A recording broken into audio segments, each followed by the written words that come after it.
Yeah. Chat, how y'all doing, man? We back with episode 57 of the Rated M podcast. Mo, Cam, how y'all boys doing, man? What's good, man? What's good? How you feeling, Chris? I'm doing good, man. I'm doing great, bro. Matt, we got magic in the air. Like Veer Mahan, Santa is coming. Oh, brother. Like Veer Mahan, Santa is coming, bro. I'm excited for Christmas, bro.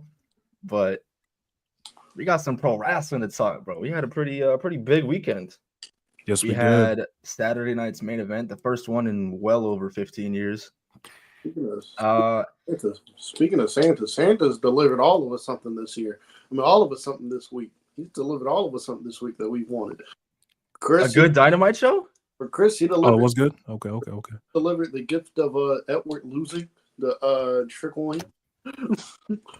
For me, he delivered a match of the year contender. For me, he delivered the best TV match of the year between Darby Allin and Will Ospreay. And then, what did he bring you? He brought me a daughter. I did. Yeah. I'm an uncle now. Yeah. Man, she grown quick, bro. She grown quick. Oh my goodness. She's strong as hell too. For a little baby, Real? she's strong, bro. Strong. Man. Shout out to Aaliyah. Shout out to Grace. We're gonna be talking about Saturday night's main event tonight. We're gonna talk about the Netflix debut on January 6th. I don't know if you guys knew that. It's on January 6th. Not like they told us or anything. I didn't know.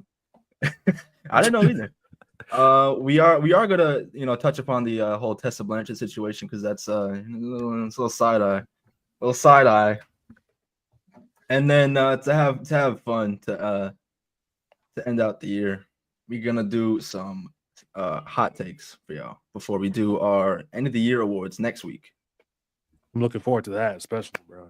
That's gonna be fun because listen. I mean, I know we talk about it like there's not gonna be a lot to talk about when it comes to tag teams, but as a whole, the year was fire, bro.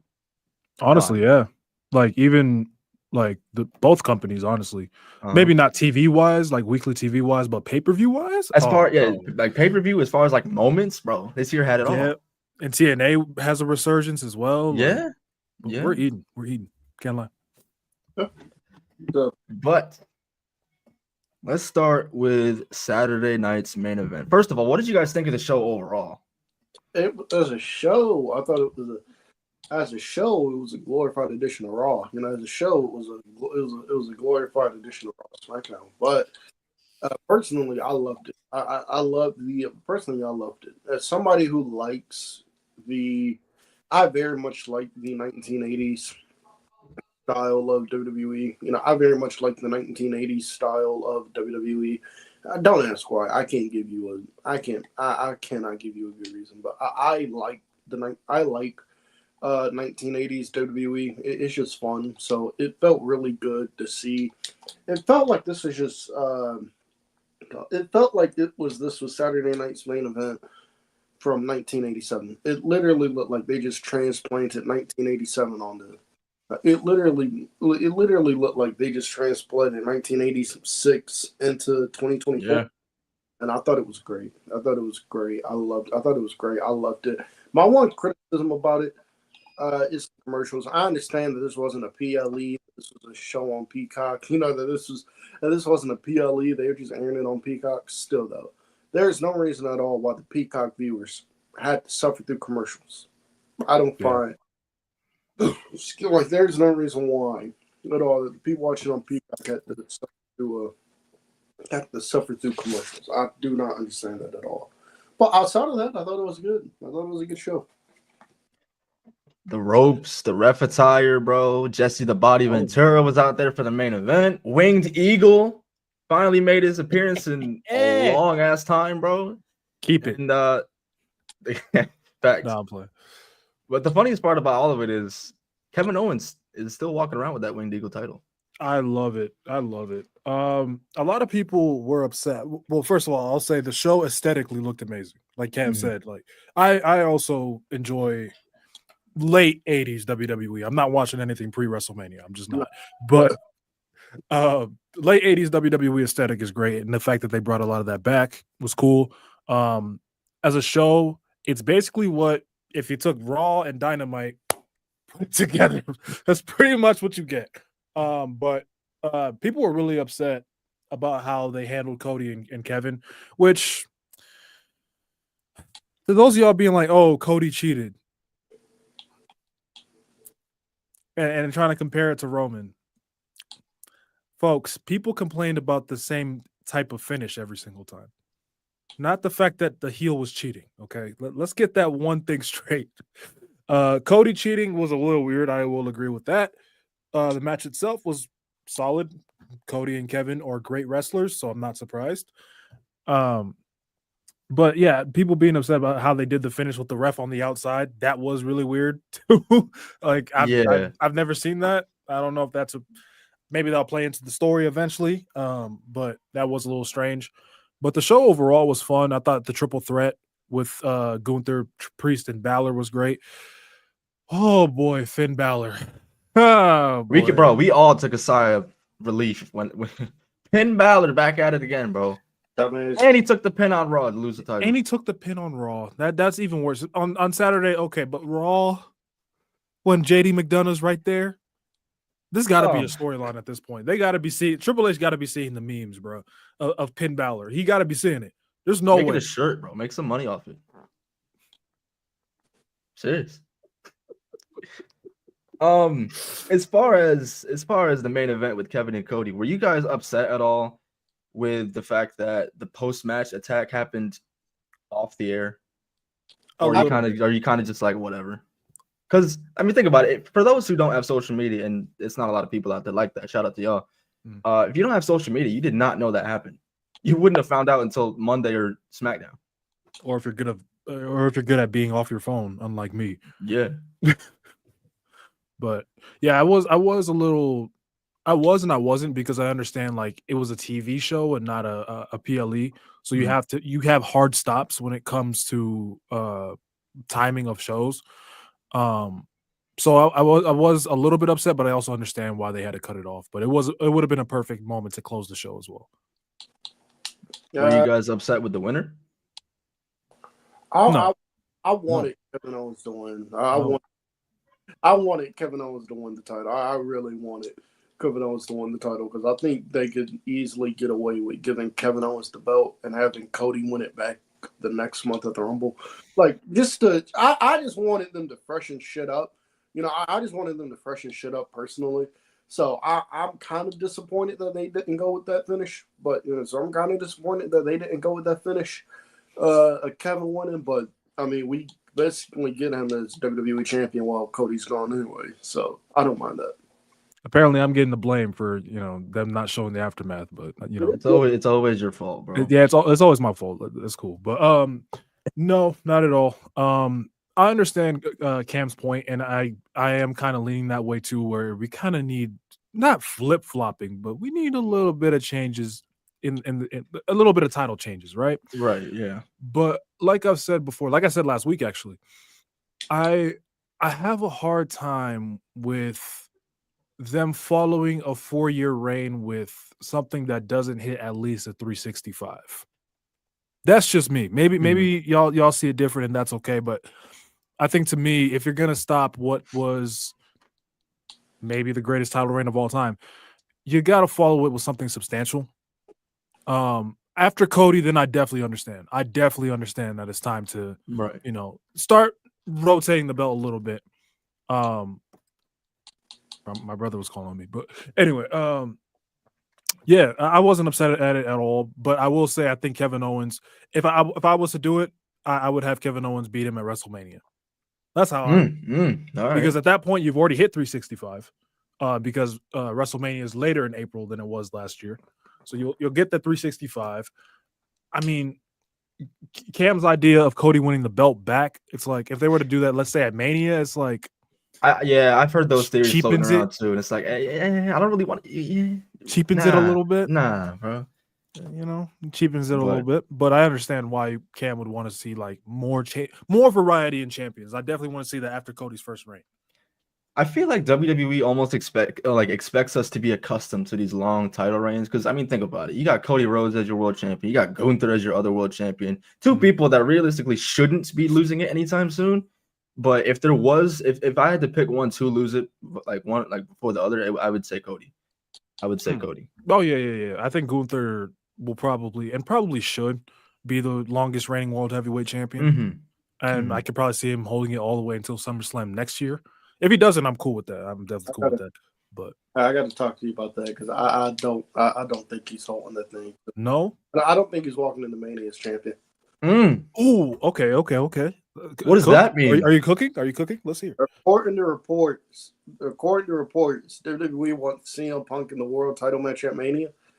I could see a scenario. This is me thinking. Since they want him in the title match at Mania, Seth beats Punk on January 6th.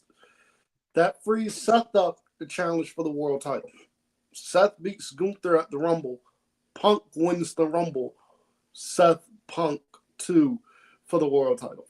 That is the direction I see them going down. That is the direction I could see. I'm not mad at that. It's just for me. And that frees Gunther up for Goldberg. If Goldberg is working Mania and he's getting his retirement match, he is coming back for one more match this year. So that's inevitable. Oh no, bro! I got bad news for y'all, bro. Apparently, it's not a retirement match; it's retirement matches. Yeah, plural. I heard it's more than one. Jeez, I heard it's more than one. Which in 2025, Cam, in big 2025, bro. In big 2025, nah. But oh my goodness, I'd rather see Austin wrestle again. Austin Theory. You know what Austin I'm talking about. Shout out to him, by the way. Happy birthday. I agree. Yeah. A-Town down, Mo. You A-Town down today? We ain't talking about that, bitch. We talking about I that bring back Steve Austin. But no, that is something I would that's the direction I think they're going to go. If the reports are true that they want Punk in the world title match at Mania. I'm not mad at it. I'm okay with that. It's just for me, it makes me question where that leaves Gunther. And I guess the Goldberg thing is on the table. If only I will say this: if only Brock wasn't caught up in that bullshit, that would have been the easy transition to go to that. But I will say, although the world heavyweight title would take the Punk and Seth feud to the moon, I think we're all in agreement that feud doesn't need it. No. It don't need it, but if you're gonna do the match on Raw, it needs some variety at WrestleMania. Right. It needs something. It needs a pump in the arm, I guess. Shout out Scott Steiner. But yeah. Speaking of January 6th, Liv Morgan and Rhea. First off, I just want to get this out the way. I don't know why people are saying what has Rhea Ripley done to earn a title match. She beat the champion in War Games, people. That's what made her the number one contender. She beat the champion in War Games, people. What the fuck? Goes to show you who doesn't actually watch the show. Yeah, I agree. Say it again, bro. She pinned the champion in War Games, therefore she's the number one contender. Makes sense to me. It makes sense. But no, we're getting Liv and Rhea January 6th. Please. Triple H, I know you like to drag shit out. And I know WrestleMania, we are in Mania season. And I know you like to drag shit out. Triple H, don't drag this shit out. January 6th, put the championship on Rhea Ripley and move the fuck on from this feud. This is one of the worst feuds of the year. Put the championship. I can't call it the worst feud of the year like some people are claiming. When you got Adam Cole and MJF on Wednesday night stinking it up. So I can't say this is the worst feud of the year like people are saying. But this is one of the worst feuds of the year. We do not need to see this shit at Mania. Triple H, I'm begging you for the love of God, please don't stress this shit out. Don't be cute, because Triple H like to be cute. Triple H like to be cute with his shit. He like to be cute with his shit, and he like to drag shit out. Don't do that. Don't do that. Don't do that. Hey man, look. Have Ripley hit the riptide, bruh. We're going 1, 2, 3, and we move on. Never again. Never again. I'm gonna keep it a buck with you, and I'm being as realistic as I can with y'all. And trust me, it hurts me to say this. No. One, okay, I'll say this. First, I don't give a fuck who wins this next match. I really don't care. But two, if Rhea wins, bro, Liv still gonna want her No, belt back, no, gang. no, Like, no, no, yeah. no, no, no She gonna more want her rematch belt clauses. back, We left gang. that in 2015. No, She gonna want her belt back. no, no. Triple H, let me talk to you. No, LA Knight, bro. Let me talk to you, bro. I live less than an hour away from headquarters, and I know you have an office there, bro. You want me to go Brock Lesnar on your office, bro? I'll go Brock Lesnar on your office, bro. Play with me, bro. I'm serious. Keep it going into 2026. We're gonna have an issue. It sucks that the Triple H Brock Lesnar feud sucked in terms of matches because those segments were fire as hell. Those segments were great. I didn't hate the match in Mania 29 though.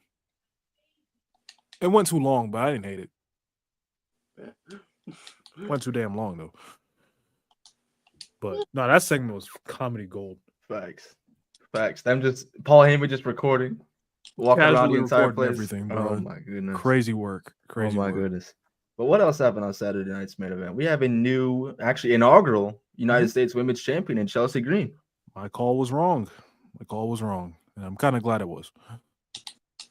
I think it was the right thing to do, bro. I think Bailey would have been too bland, too boring. No disrespect to Bailey, because she's a legend. Yeah, bro, absolutely. But it's time.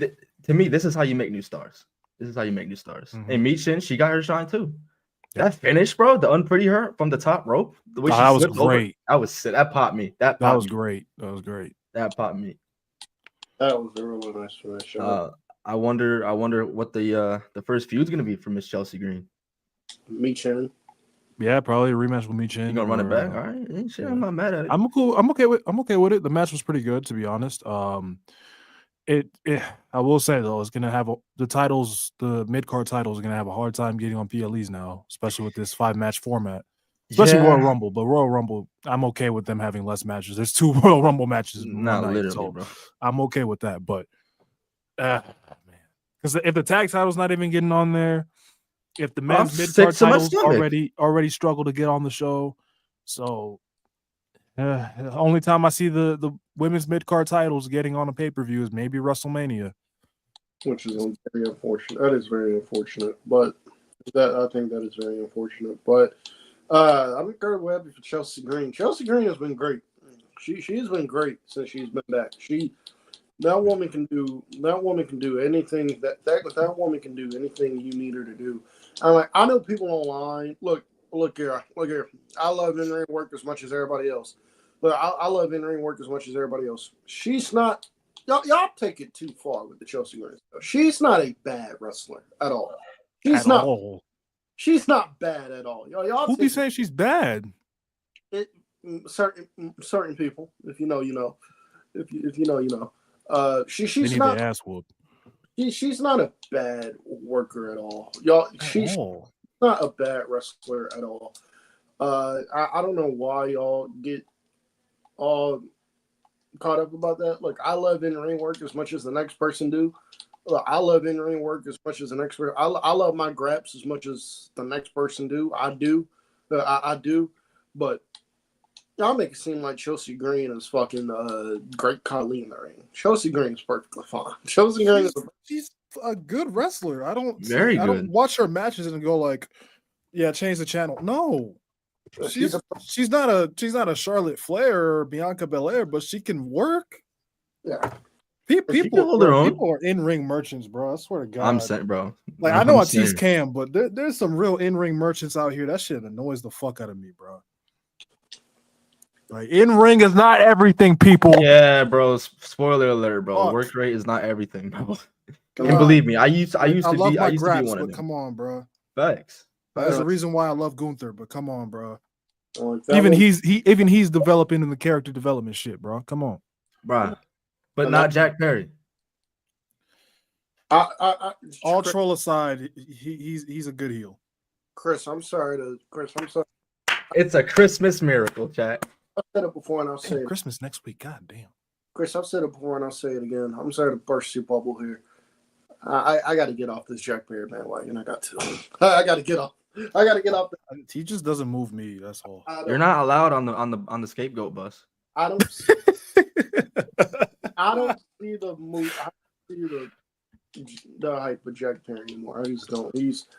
In the ring, Jack Perry's elite as hell. I'm never taking that away from him. But everything else you need, nah, I'm not. He don't move me. I'm sorry. He don't move me. Me neither. He's just he's not a scrub as much as I troll, but he's not my cup of tea. No. Especially with him being a bitch. You know, he knows what he did. Well, nah, yeah, I'm not gonna. I mean, I always say it like outside of what you see on TV, if you want whatever you want to say about Jack Perry, that's your opinion. You're entitled to it. Right. But as far as what we see on TV, bro, that's all I see. That's all I care about. Right. And from what I saw, he was doing all right. Not perfect. Hey, we saw him get choked out on TV. That's what we saw. He got neck grabbed, man. They tried to air that fucking footage. It's insane. Bro, that is one of the biggest. You know what? If we do next week, for the awards, if we do worst promotional tactics of all of 2024, that's number one. It's gotta be, bro. That's the answer. Because what does that have to do with the Young Bucks and FTR? Nothing. Oh my lord! What the fuck? Move. That was the Dynamite. I was like, okay, I'm done. Clock out. We're done. Bro, they lost a lot of viewers from that. A lot. I only watch it when y'all tell me it's good. Like y'all started the show saying that Dynamite was good. I'm gonna go watch it. But that's it. Oh yeah, no troll. No troll. Since we're talking about AEW real quick, no troll, y'all. If you guys have not seen that Dynamite show from last night, you guys need to see it. It was a great show, really good show. Them running the smaller venues, I hope it continues because they ran like a 4,000 seat building. They had 3,000 people in there, and they were going nuts. You could actually hear the crowd. That's what they need to do, bro. Like it makes the show sound better. Like I saw a clip from Dynamite from yesterday. I'm like, bro, this sounds so much better. Yeah. Y'all trying to force these big crowds. It's not happening, gang. Yeah. You got to rebuild yourself. And then once you rebuild yourself, okay, then bring in get the big arenas and shit. Right. But for now, it's okay. You still on TV, gang. You still making money. Like I just saw something. They're the third highest, like in terms of money, third highest combat sports company in the world. Wow. That's great. You still making money. You still making money. So don't even worry about, we need to have a big ass crowd. They're gonna sell out them pay-per-views. They're gonna sell out the pay-per-views. So you good on that. So just for Dynamite and Collision and all that, just keep it to the small venues. Just keep it to small venues. I agree. But the way the show flowed last night, everything on the show made sense. One segment to another, it was great. Will Ospreay and Darby Allin. I'm still debating on whether or not that is the TV match of the year. It's either that or Sheamus and Gunther from the first round of the King of the Ring tournament. But so I'm debating on which one is a TV match of the year. But if I promise you, if you haven't seen it, bro, please. I'll be objective. I'm too tired to hate on Ospreay today. So. I'm not even trying to glaze them like I was doing last night. But yes, you are. No, I'm playing. But if you guys have not seen that match, that is a match that I would recommend checking out. Also, the Dynamite card for next week, that shit looks stellar. That shit looks stellar as hell. I ain't gonna lie. When you sent that in the chat, I thought to myself, I'm like, as much as I trolled in the chat, I was like, if I'm free Wednesday, I might come on for the watch along because that shit kind of tough. I ain't gonna lie. I think they're running the Hammerstein too, no? Yes. Oh, really? Okay. Yeah, Hammerstein Ballroom.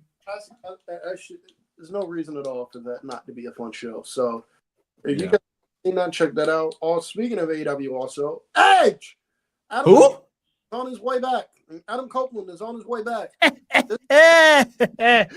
If you guys know your context clues and no common sense, FTR versus the Death Riders is official for Dynamite in Asheville, North Carolina. That would be the New Year's Smash Show, January 1st.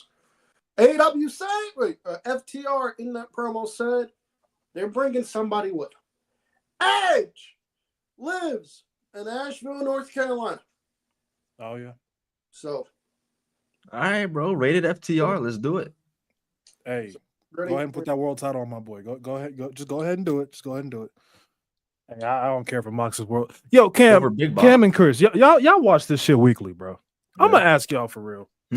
What is up with these Death Rider niggas? They really trying to cause death. Like, what the hell is going on? I'm gonna be so real with you, bro. I'm not moved by the Death Riders. What is going on? Like, I understand they're a TV 14 show, but god damn. They got it all wrong, bro. This is supposed to be a takeover angle. They haven't done anything. They've done nothing but go after, no offense, but the jobbers of the entire company. They just now are getting to the meat of the tag division. They just went after FTR. Now we're getting somewhere. Like what? 3-4 months later? Well, I was laughing my ass off 2 weeks ago because I had Collision on one TV and I had Deadline on the other. I glanced at the other TV. I see them trying to poison that nigga Orange Cassidy with bleach. I said they let him go, and they trying to poison that nigga with bleach. I'm like, what the fuck? Bro, I want to tell Tony Khan something else. Like, Tony, bro, if you don't take that pin away from John Moxley, Moxley, what the fuck you doing? Nah, bro, we ain't doing that. Give me this pin, bro. I'm writing your second. That's all you need to do, Tony Khan. Because apparently John Moxley, Tony Khan has like no say in it. He's letting Moxley do whatever he want with like the Death Rider shit. And he's letting Moxley do whatever he want with the Death Rider shit. I don't like that. That pin away from him so fast. Give me this shit. That's what he wants to do. Yeah. That's his choice. That's what he wants to do. Yeah, this is all John. I respect John Moxley, bro, but this shit sucks. Mox, I love you, dog. What the hell is going on, gang? This is all Moxley. Bro. Well, it has been 2 weeks. It has been 2 weeks. It has been a month. The Hurt Syndicate have more aura. Bro, it's insane to me, bro. Hey, Last night we had the best moment of the show and the worst moment of the show happening at the exact same time, bro. We were almost forced to listen to a Ricochet promo until the Hurt Syndicate came out. Oh, I heard how bad that shit was. I refused to watch it. I refused, bro. Boy, they bitched that nigga out on television, bro. They made him look like a bitch on television, bro.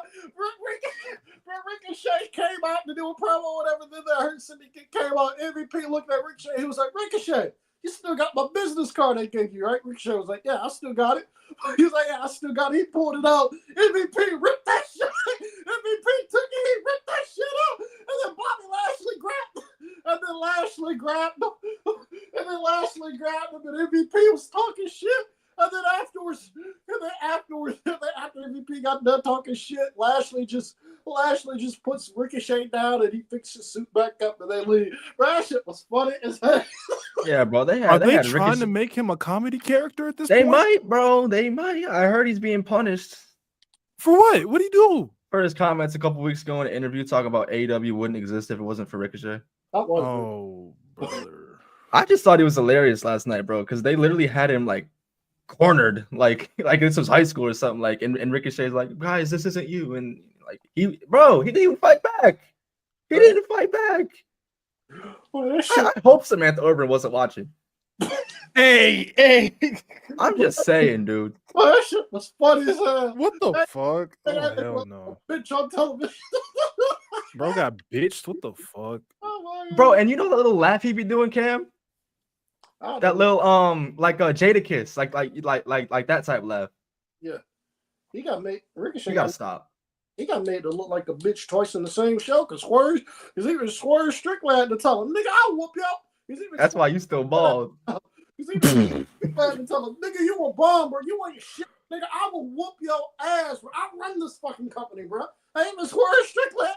Get on his ass." Shit is crazy, bro. Oh my goodness. Yeah, the Ricochet shit was. That shit was funny as hell. That shit was funny as hell. My God. I'm gonna watch Dynamite later tonight. Let me see what y'all talking about. Without ads. Hooray. Yeah, without ads. But no, it was a good watch. It was a lot of fun. Chat, make sure you pull up for the watch alongs, bro. Come on. Yes. Every night. I'm still mulling over Christmas. It's not a definitive no, not a definitive yes. I'll let you guys know though. For sure. Oh, they got Dynamite. Oh shit, yeah, that is a Christmas. Yeah, Dynamite. it's being taped on Sunday though, so it'll be. Okay, taped. okay, that's not bad. For sure. But we got way off track. We still got a couple matches to talk about for Saturday night's main event. One of them being Drew McIntyre and Sami Zayn. That's a fun opener. It was what I wanted it to be. It was exactly what it needed to be. I didn't think Sami getting squashed was the right thing to do. I think Sami's a little above that, but still making Drew look like a monster. Give him a win. It was probably match of the night, honestly. It's probably match of the night. I would say Uh, second personally. I would take that triple threat, but They were both fire. They were both fire. I can't for complain. sure. And to everybody mad that EO didn't beat Liv, No, do you watch the shows, gang? Do you not see where the story's leading up to? Listen, I know, like we all know, like on paper, EO should walk right over Liv, and it's Yeah. not even like a competition. Yeah. But for storyline's sake, it's just not. I feel like go ahead. I feel like people get so caught up in their fandoms of wrestlers sometimes Right. that they ignore the story making any kind of sense. Mhm. A big example, and it's a much bigger example than this match, is WrestleMania 40. Roman fans, Bloodline stands being like, "Oh, he has to win. He has to win. We need to pass the." Oh, thank God, I never have to hear this again. The Hogan record. Yeah, that is basically that. Some people just don't realize. As much as I'm done with we done with Liv and Rhea. We're done with that bullshit. It only makes sense. It only makes, and I'm glad Liv won clean. At least she got a clean win for once. That garbage ass Oblivion. I'm happy as hell she won clean. Can we get more heels winning clean, please? No. Yes. Can we please more heels winning clean? Please, more heels winning clean, please. I'm tired of every time we have a heel champion, they win by some nefarious bullshit means. I'm tired of it. I am so sick of it. They ain't gotta cheat every time. Well, it depends. It also depends. Like it depends what kind of heel you are. Grayson Waller, if he wants to cheat, fine. Gunther, no, he's that dude. He should he doesn't need that. Dominic, I don't have an issue. I don't have an issue with. Dominic wanted to do that every match. I don't have an issue. Outside of that, though, I want the majority of my heel champions winning clean. You niggas should be winning clean. My heel champions. You guys should be winning your matches. A majority of them, you should be winning clean. I'm so sick. I'm very in the middle on that. It depends on what kind of heel you are. If you are a Gunther, then I agree, win clean most of the time. If you're Roman Reigns, where your character is entirely you having an inferiority complex. Right.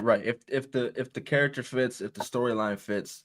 I was just tired of it being the same finish with Thumb Boy and the dumb, nasty ass, smelly ass hoodie. God, I was sick of that shit. Have you acknowledged Solo Sikoa today? No. Why? That nigga underrated Tide, bro. He wasn't washing that hoodie. But no, that's why I like. That's why I appreciate NXT a lot. Because with NXT, that's why I appreciate NXT. Because with NXT, you do have heels with their like bullshit ways. Like outside of that, NXT, you don't have no chicken shit heels, bro. NXT is you want to fight? Oh, okay, nigga, pull up. You want to fight? Okay, nigga, pull up. I'll see you in that ring next week. I'll see you in. Hey, you want this work? We can get it in the ring, parking lot, wherever you want it, nigga. We can get it. You don't really have too many chicken shit heels in NXT. Grayson Waller was when he was there, but like Carmelo Hayes when he was a heel. Melo's like, Melo's like, I'm better than you, nigga. I'm better than you. Oh, you want to fight, nigga? You want to fight, nigga? Meet me in the ring next week, nigga. I'm gonna whoop your ass. Didn't I tell you I was gonna whoop your ass? Wesley ain't no chicken shit heel. Wesley's, I'm better than you. Nigga, you want to fight? Nigga, I told you, nigga, I'm better than you, nigga. Fuck out my face, bitch. Like, that's what I want a majority of my heels to be. That's what I want. Tired of shit heels. I want my heels to have some balls, man. Stand up for yourself, nigga. Hey, man. Hey. I hear you. I hear you. I think most heel characters, they could justify a clean win. So I hear you. Yeah. I hear you. If you got like a nigga like Dom, no, nigga. No. The chicken tender slut. That was one of the funniest things I've heard in a long time. I've never heard anything like that before. Rhea is wild. Rhea's not the best mic worker. She's not terrible, but she's not the best. But when she got it, bro. Yeah, she can definitely hold her own, bro. Oh my god, that was funny. Definitely hold her own. That was definitely funny. I like what Liv and speaking of Liv and Rhea, I like what they're doing on Twitter. That shit is funny as hell to me, bro. That shit is funny as hell to me. That shit is funny as hell to me. I'm sorry. That shit is funny as hell to me. I'm sorry. You will open the app, bro. You will open the app, and it's just the most out of pocket shit. It's like they're going back and forth in like a tweet thread or what. It's like a couple of days ago. They're going back and forth in like a tweet thread or what. They're going like back and forth in a tweet thread or whatever. And Liv Morgan just ended it was like, sorry. Liv Morgan was like, this cookie ain't for you. I'm sorry. I was like, what the fuck? I was laughing my Oh my god, I'm sorry, man. That shit be funny to me, man. I'm sorry. I'm sorry. It's kind of crazy to think they were a tag team at one point. Yeah, bro. Now they're the most annoying feud on Monday Night Raw. Yeah. Crazy work. Oh man. But chat, before we continue with the show, get the likes up, man. We got a lot of people in here right now. Yes, sir, bro. Come on. Boost the mics Christmas. up. Boost the mics up. Boost the mics up. For Christmas, on God. For Christmas. And it helps the podcast get more spread out to more people. So, but yeah, continue, Chris. Oh, I wanted to ask you guys and chat. I got Cam's answer last night, but I'm gonna ask you, Mo. Since it's the holiday season, what is your 2025 pro wrestling wish list? Rock Roman out of the way. Yes, that's one. I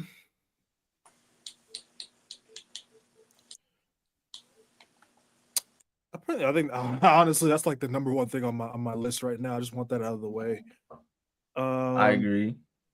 Me, I'm gonna need Pete Dunne with the IC title, please. Okay. I'm not just glazing, bro. Get some gold on Dakota Kai, bro. What else? Edge's world champion is one. Or Adam Copeland, my bad, whatever. Adam Copeland and or Christian. A lot of people think it's gonna be a failed cash in. I don't think so. I don't know. That would be kind of crazy. I ain't gonna lie. Yeah. Especially with Mox as champion, a heel failing to cash in on another heel. I mean, then again, they did it with Jinder Mahal and Baron Corbin. So, please don't talk. Bro, there's no way you can justify that. Jinder Mahal just had a match with John Cena, or he's in the middle of one. And Baron Corbin was fresh, man. Oh my god. Someone said Will Ospreay is AEW world champion. So you want more AEW slander on this podcast? Well, I mean, it's gonna happen eventually. Maybe not in 2025. It should happen in 2025, but it's happening. It's inevitable. So it's just like, as much as I troll and I genuinely don't like his in-ring style, but it's inevitable, and it would make no sense for as popular as he is to not get that world title. So right. But moving on, we gonna talk about the debut episode of Raw on Netflix and the matches that are announced so far. Obviously, we got Liv and Rhea. Hopefully, that's done and over with. But Mo, I don't know if I ever got your thoughts about Solo Sikoa and Roman Reigns in Tribal Combat. Yeah. Number one, inevitable. Right. Like, let's keep it a buck. Number two, if they really want to make this Raw on Netflix important, you gotta use the most important storyline on SmackDown. Well, one of the most important storylines on SmackDown right now. And they're treating it like a pay-per-view. It's probably gonna trigger the Rock comeback, if we're being honest, and hopefully sets the wheels into motion for the Rock Roman match. I will say there is something I saw today. I made a reel on it, or short, whatever. There is an idea in the air. No, I saw it. No, for them to do an undisputed championship, undisputed tribal chief championship. Now I don't know how real that is. There's a lot of the dirt sheets you never know. Triple H, I'm under an hour away, Brody. But come on. If we're being honest, the Ulafala has been presented as its own championship at this point. Yes, it is the most important part of that entire family. That whole family. That is the most important thing of that entire family. So the championship, fuck that. But hey, I'm cool with it. Because Roman and Solo is inevitable. You can't just not have them. Right. So just get it out the way. Oh, they do go through with that tribal chief championship. I got some agendas to push. I got some narratives to push. Hold on. What's these agendas you gonna push? I'm listening. I do, guys. I got some nasty agendas to push on the bloodline. So name one. Huh? Name one. I push him every day. Name one of them. Push him every day. You know. Go ahead and say it for the people. We need to leave the bloodline behind the big 2025. No, that ain't one of them. That ain't one of them. That ain't one of them. I said the bloodline is ass. You know what Cam, you know what he's talking about. Just say it. You know what you said. You said it in chat earlier before we went live. Just say it. I know you know. Solo Sikoa? Oh yeah. Well, that's one of them, but there's one specifically. You and Miguel be pushing, and I'm like, Oh, Bloodline NWO 2000. get the sign. It's not Sign him. bad, but I'm tired of Oh it. my god! Right, bro. Come on, it's the holiday season. I don't want to get this. That's But I too have bad. to. The people want it. It's not that. It's not that bad, but I'm No, I hear you. I agree. It does need to come to an end. I think Roman's aspect of it needs to phase away. I think they need to put the Ulafala on him, have Roman rock, because that to me is end game of the entire. Someone said put the plunger in the toilet, Cam. Jesus Christ! Put the But plunger in the toilet, bro. I was saying, I think they need to do put the Ulafala back on Roman, do Roman rock because that's end game of this bloodline storyline, and just let Roman be a regular guy again. Just let him be Roman. Let Roman win the Ulafala back. Here's how I do it. I'm so serious. I'm not even trolling. Here's how I do it. Have Roman win the Ulafala back on why the fuck do the Hornets have Killian Hayes, Damian Lillard, Killian Hayes, bro. Bro.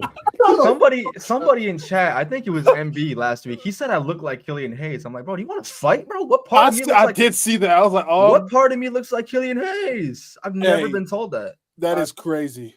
All right, I'm sorry for getting You off have track. to fight, bro. But what I was going to say was, if this was me, here's how I do it. I'm dead ass.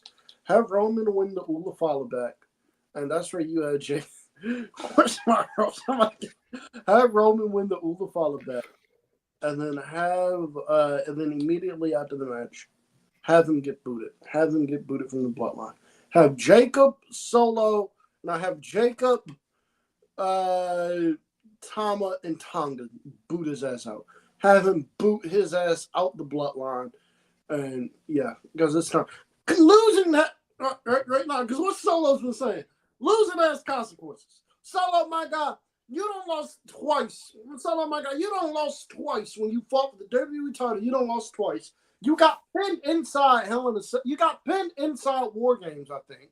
Don't forget Bad Blood. Inside War Games, I think. You wait to pin that Bad Blood, and then you're gonna eat the pin on Raw too on Netflix. Losing has consequences. So those would be my consequences. Have Jacob Fatu beat the fuck out of him. I'm so serious. Have Jacob Fatu, have Solo lose the Ulafala. I hate you, Solo. Ah, you stupid. Now I agree. And then have Jacob Fatu fuck out. Have Jacob just beat the fuck out of him, and that gets Solo off TV for a while. That gets off TV for a while, and you let Jacob Fatu lead the new bloodline. Because losing has to have consequences. Say, Solo. That's been my entire issue with Solo Sikoa from the very beginning. And people trying to justify that shit with me is annoying because you yourself can't say losing has consequences and continuously lose. Where's your consequences, nigga? Facts. Roman lost one time and you're like, come here. Like, what? Shit makes no sense. I'm sorry. It just makes no sense. Cam, doesn't Solo Sikoa have a shift at McDonald's starting soon? Oh, man, bro. Them shifts are piling up, bro. Them shifts are piling up. John Moxley got a shift at Panera Bread starting soon. Raquel got one starting soon. Moxley got a shift. Raquel got a shift starting soon. Adam Cole got a shift starting soon. He got that right, dude. Brother. Adam Cole got a shift starting real soon. Liv Morgan gonna be working that after this Judgment Day storyline. She gonna be working that. She gonna be working after this Judgment Day storyline ends. Who else? Oh, Raquel's definitely gonna be there. Solo Sikoa gonna be another one. He gonna be there. Edward, he can go be a janitor or something. I don't know. How much they making an hour, bro? Who? Solo and Raquel and all them. Oh man. Oh, they got baseball. They got way too much. Way too much. They got shifts up there. I went to McDonald's. I went Raquel. I need you to get the McDonald's. Their ice cream machine is always broke when I go there. I need you to fix that ice cream machine, Raquel. Fix it. Nah, bro. Solo Sikoa the type to fuck up your order. On purpose. On purpose. On purpose, bro. That's crazy. That's great. All right, before we get way too off track, What's it called? Let's talk about the whole Tessa Blanchard thing. Word. Uh, TNA, why? you were Why are you doing doing so that? good. Why are you doing that? Why are you were shooting yourself in the foot, bro? And you know what? You know what sucks? You know what really sucks, and it's kind of slimy? They did this without like letting their talent know. Like it was kind of like backdoor type shit. Nobody had a clue. That's And when they approached Jordan Grace of all people about working with her and dropping the title to Tessa Blanchard, Jordan Grace rightfully said, "Fuck that." dropping the title to her too. Well, yeah. Well, she's on her way out anyway. No, absolutely not. No, I absolutely wow. not. No, the Tessa thing. I really don't understand Tessa Blanchard and them bringing back. Apparently, she's CMLL. Right now, CMLL. CMLL. She has been a model citizen. Apparently, she's been a model citizen during her time away and her time in Mexico. She's been a model citizen, apparently. But I really don't understand bringing her back. I mean, y'all put your world championship on it, and y'all fired her because she was just impossible to work with. And like Tessa Blanchard, my girl, all you had to do was just shut your fucking mouth. That's all you had to do. That's it. Like the fact that WWE had you in for the Mae Young Classic and they were snatching up talent left and right, and they didn't bring you in, says a lot.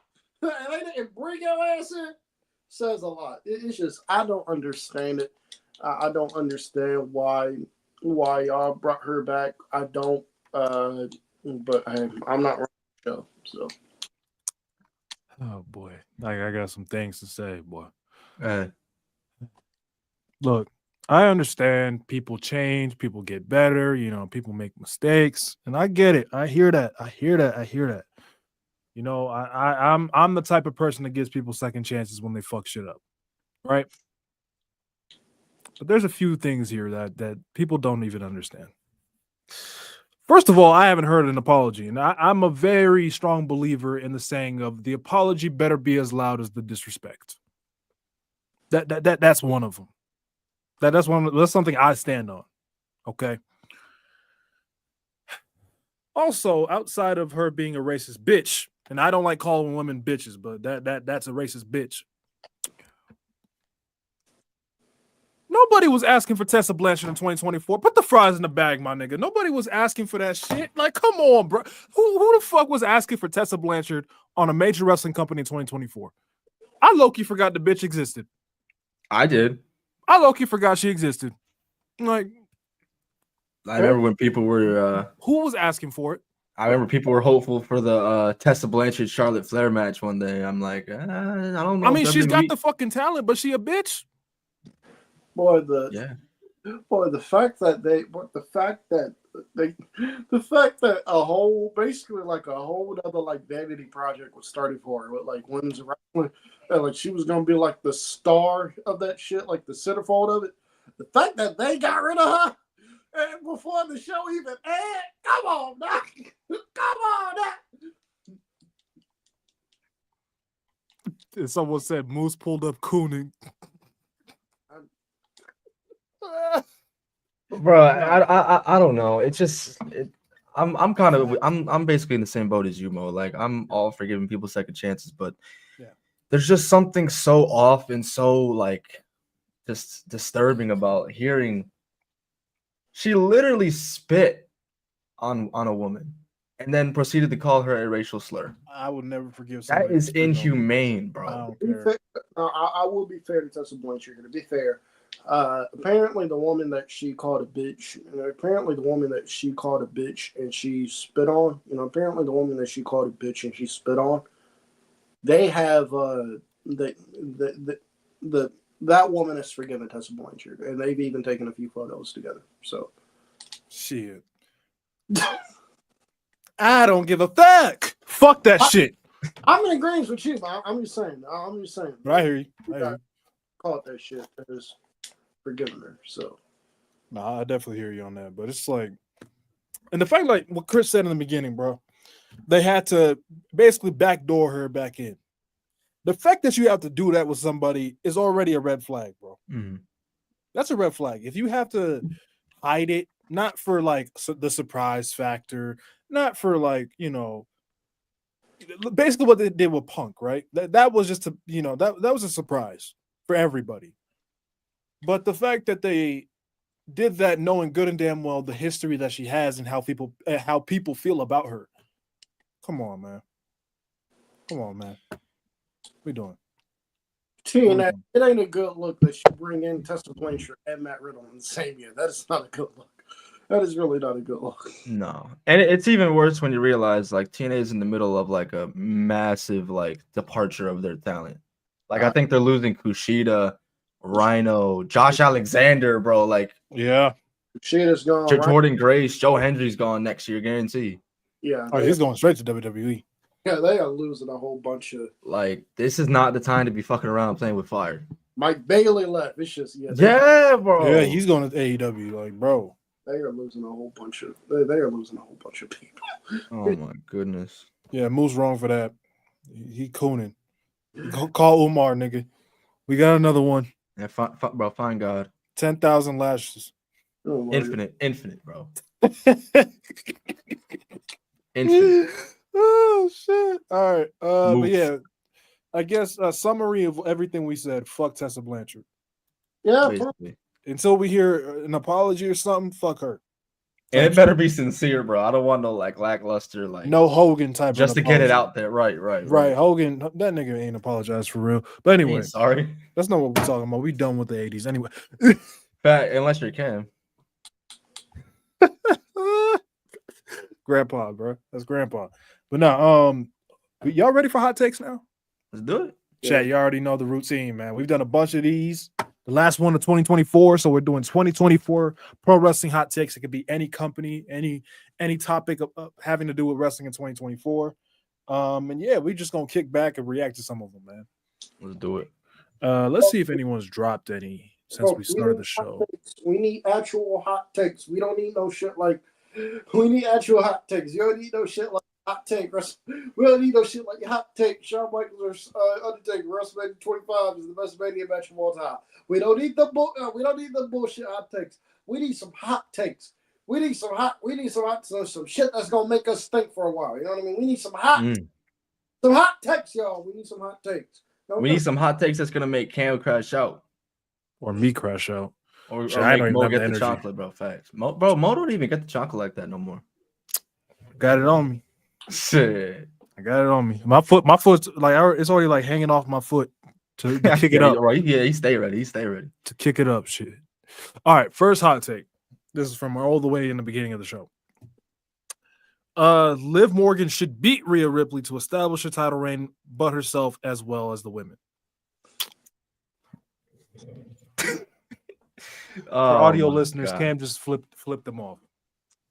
But at least that's a hot take, though. So that's something we could like dissect. Is it? I mean, I hear the argument for that, and especially if Liv wins, like that's the definitive end of that rivalry, right? But Liv Morgan in a world title match at WrestleMania does not move me. No, I'm just gonna keep it a buck with y'all. It don't move me, bro. No, and that's what I was gonna say earlier, Bo. But it seems like they're planting the seeds for Io and Rhea actually at Mania. Because on one of the last, I'm cool with that. On one of the last episodes of Raw, they went off the air with Rhea and Io basically playing tug of war with the World Championship. So, hey. Thing is though, with that, you had Liv pin Io clean. I'm supposed to believe now Io can beat Rhea. Well, I'm sure. Well, maybe she wins the Rumble. I don't know. Hey, if she wins the Rumble, you know that's how you. At this point, she's my favorite. Yeah, that's how you resurrect somebody. Yeah, she's my favorite all time right now. Leo, I'm sorry for flipping you off. I'm sorry. I was eating. I'm sorry. I was in the middle of eating something when that. I was in the middle of eating. It came because so I had to let you know. I didn't mean it, Leo. I'm sorry. I didn't. That's hilarious. I love you. I didn't mean to flip you off. I'm sorry. What a nice guy. That was funny. Hell no, we ain't doing that shit. Matt Thunder, what the fuck is this profile picture? I love it, bro. Oh my God. You know what's funny, bro? It's not even Photoshop. That's an actual still image of Mo with the shining sun. Please roll your ankle. Anyway, hot take. Kid Rollins is not the Mania match. Why I think this. because if the report of WWE going through Mania plans is if The Rock isn't going to be there, I think the Mania match is Roman and Punk. Okay, I hear that. I see that. I don't think they need to rush Roman and Punk yet, Right. especially with Roman not being champion.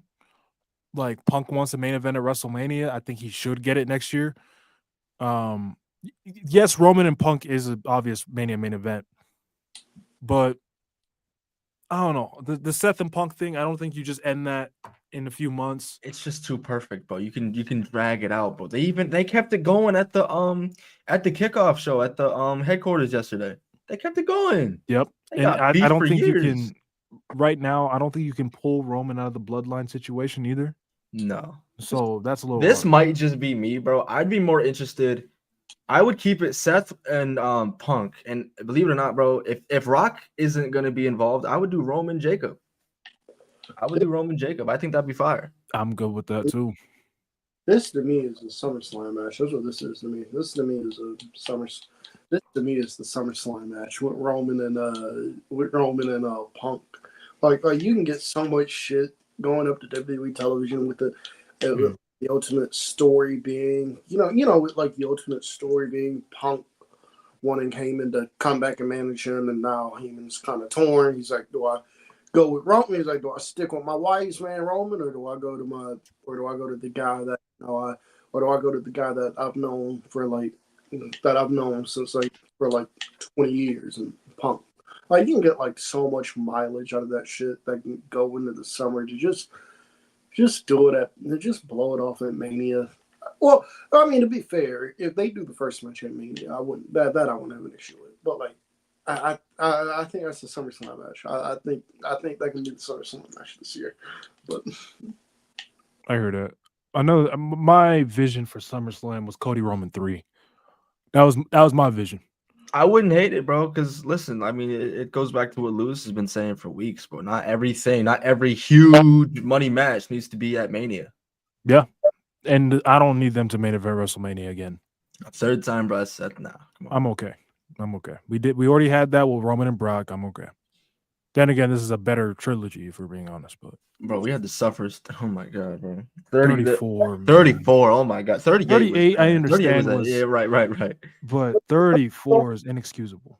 Let Roman and Cody go in there and have another all-timer match. This I'm putting this trilogy up there with the Flair Steamboat trilogy. I'm going. Yeah. Yeah. I'm not going. If they go in there, they have another all-time match. Yeah. This is getting thrown up there. They have thrown up there with the Flair Steamboat. Who else got 2 of the top 10 WrestleMania main events of all time? In my opinion, 2 of the top 10. Like, it's yeah. And every time I watch Cody Roman 1, because everybody gasses up 2, so I'm not even gonna do that. But Cody Roman 1 is so good. It is so good, and it's literally before the interferences. It's just amazing professional wrestling. From a storytelling aspect, from an in-ring, it has everything. Yeah, everything, and the tension is there. It's like there's so much uncertain at the time. There was so much uncertainty because like you could have Roman, past 1,000 days, but Cody got to finish the story. It was perfect. It was perfect. Right. Like if we didn't have like all the shenanigans of the last 5 minutes of 40, 39 could easily be better than that match.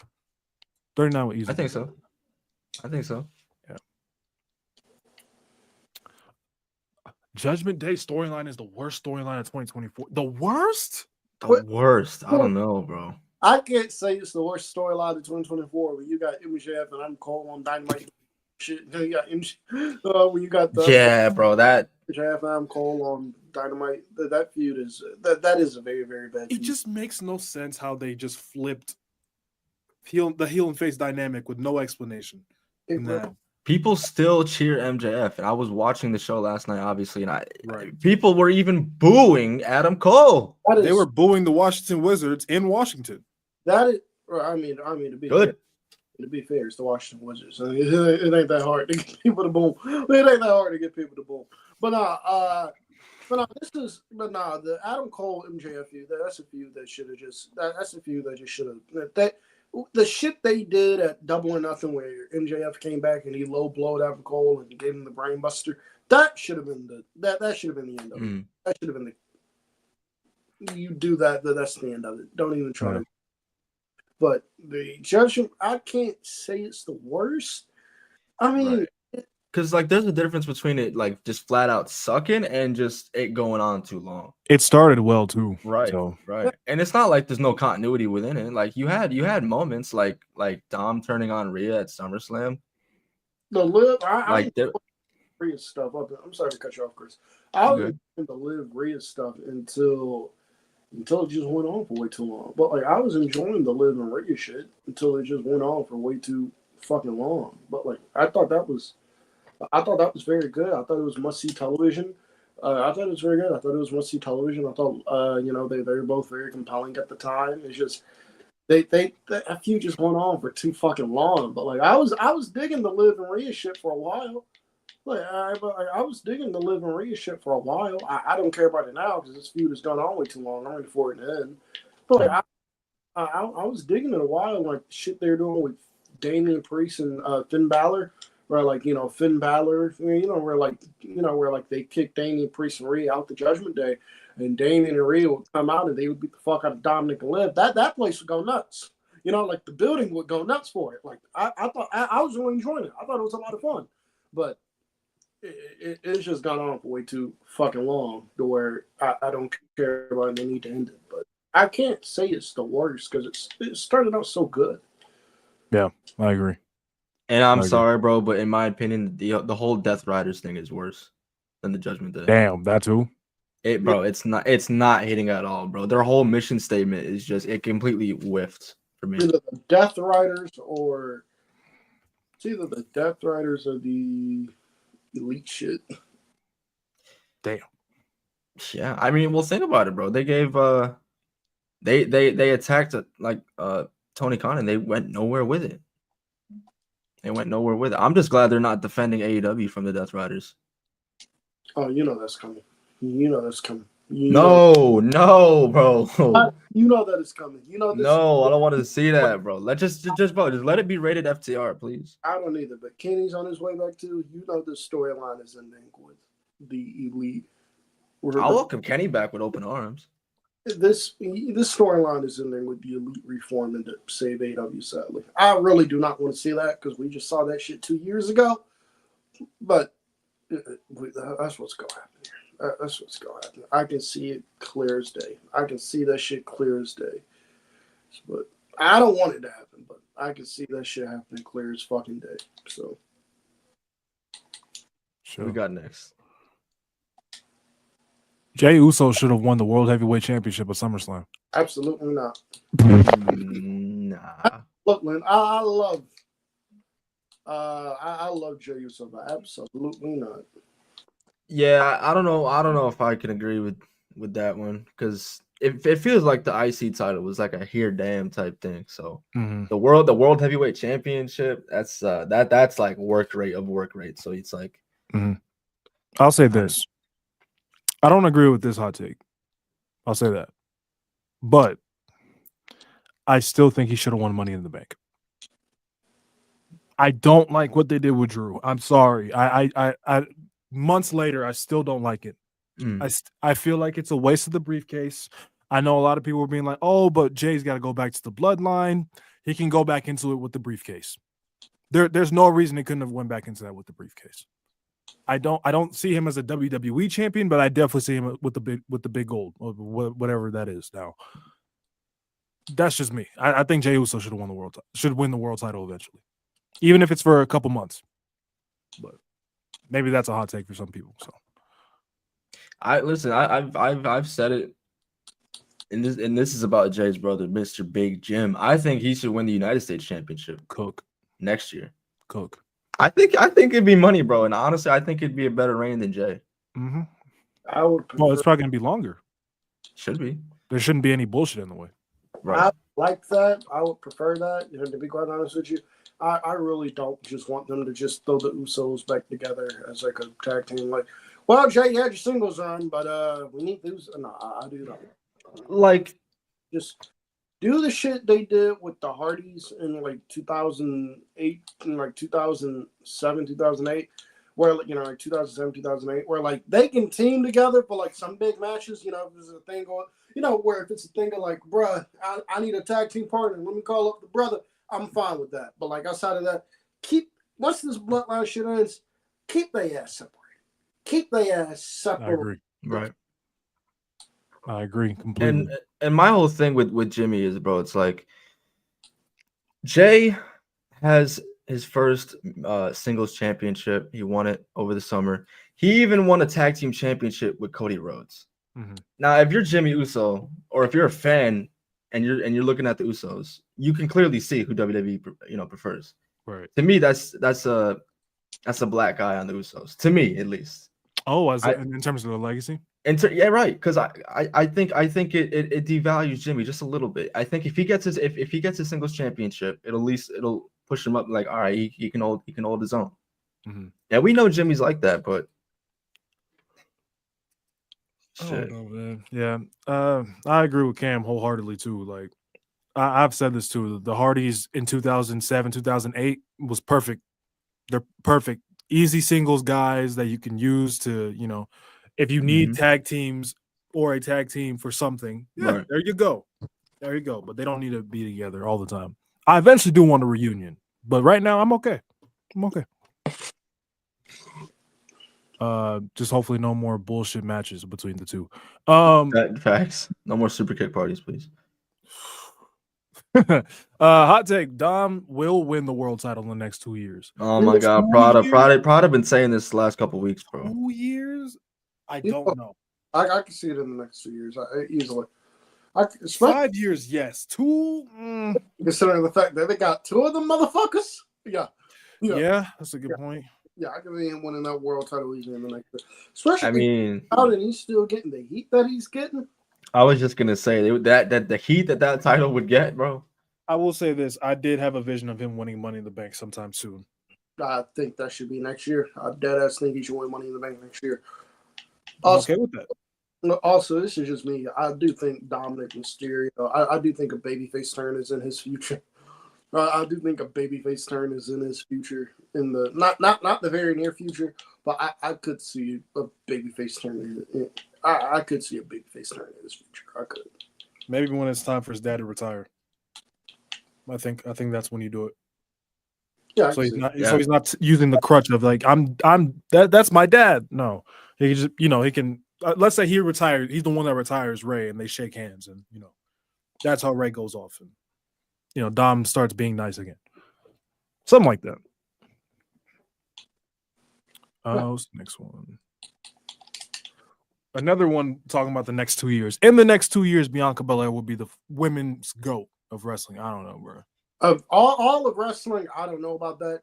All of wrestling, I don't know about that. I think the greatest female wrestler of all time is Manami Toyota. So is Manami Toyota. So all the female wrestling, I don't know, but WWE, I can see that. I can see that WWE. The only way I would agree with that is if Becky Lynch stayed away for the next 2 years.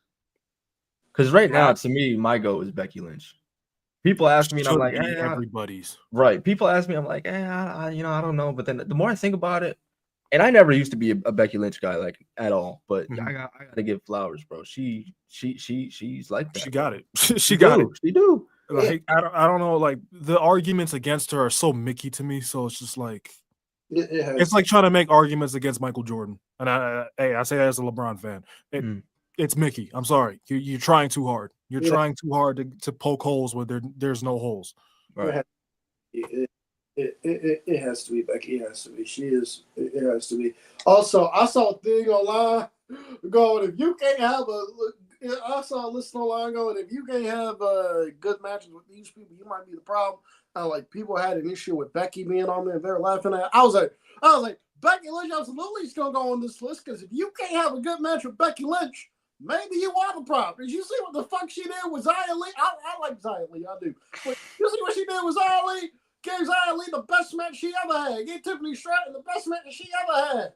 Gave Xia Li, gave Tiffany Stratton the best match she ever had.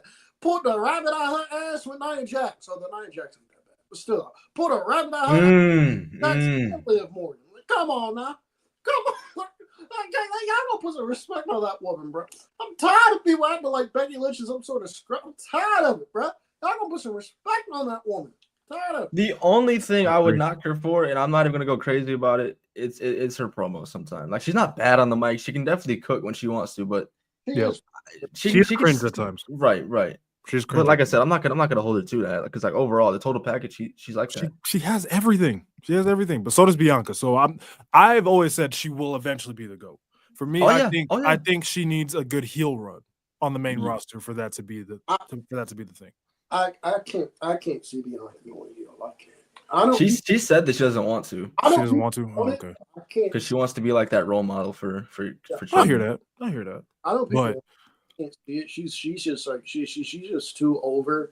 I think, and also she's just too over. I think, and also with Bianca, I'll say before and I'll say again, when they do the Jade Bianca feud, Jade should be the heel.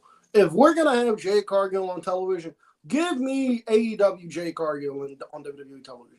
The Jade Cargill where she was like, I'm that. With Jade Cargill where she was like, I'm that bitch. With the Jade Cargill where she was like, I'm that bitch. I'm better than you. You know, and she's like, I'm that bitch. I'm better than you. That's the Jade Cargill I want to see on WWE television. I don't want this. I don't want no cheesy babyface version of Jade Cargill. If I got to force to see her on TV, give me the AEW. I knew it was coming. I knew it was coming. Y'all call me. I'm trying, but like I'm trying not to. But like, y'all can call me a glazer all y'all want to. That is the Jade Cargill I want on my television. Give me the AEW Jade Cargill planted on WWE television. I agree. I'm that bitch. I'm better than you. All that. That's the Jade Cargill I want. If you turn Jade heel, which I think they should do, I think Jade should be the one going heel for the feud with Bianca. That is the Jade I want. That is the Jade I want. But yeah, I agree with that. All right, next one. Becky Lynch comes back and wins the Rumble. We get Becky and Liv at Wrestle. No. I was with you a little bit on the first part. No.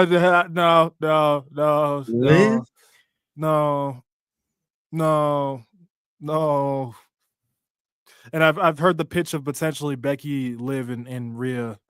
No, bro. This is no. I'm okay. This is setting out to be the biggest Mania of all time. And I know we say that every year, but every year it gets bigger and bigger. Yeah, it really does. Liv Morgan does not scream WrestleMania world title match. I'm sorry if that breaks people's hearts if you're watching, but like, I wouldn't even mind if they ran it back with Rhea and Becky again. I'd rather see that. I'd be cool with it. Especially because I forgot I was going to mention this one part. Becky wants to come back as a different character. Maybe heel, maybe face, I don't know. Probably basically transitioning away from the man gimmick, which she should. Especially if she wants to keep her career, fresh and not stale. Because I will be honest, the man character has run its course. But if they want to do like heel Becky versus face Rhea, I'm cool with that. Yeah, I think that would work. I definitely think that would work. But Becky and Liv, no, thank you. But that's a hot take. See, y'all doing good so far. Yeah, there you go. I've had to weave through a few of them, but there's some hot takes in here. All right. Even if CM Punk never went to AEW or back to WWE, his impact would still clear Seth Rollins. Clear? I don't know about clear. I can agree with that, but I don't know about clear. I agree that his impact is bigger than Seth. I agree with that wholeheartedly. CM Punk started the revolution of basically most of the top guys we see now, of the smaller guys, the smaller indie guys becoming top guys in WWE and the company that used to not have that shit. Mm-hmm. But like people, even if we just talk about the last decade of pro wrestling, the Shield, those three guys have ran everything. They've literally ran everything. All the big moments that not all, but a lot of the big moments we think of the last 10 years. They're playing out in today's shows. Like, look at WrestleMania 40, the way it ended. Look at the way it ended, bro. 10 years. That story is still being pushed. And it still impacted the biggest main event in the history of WrestleMania. So now I do, like I said, I do agree that Punk's impact is a little bigger, but I wouldn't say clears. I wouldn't even say he's added to his impact since he's been back. So let's be honest with that. I don't think he's really added much to his impact. I've enjoyed him, obviously, but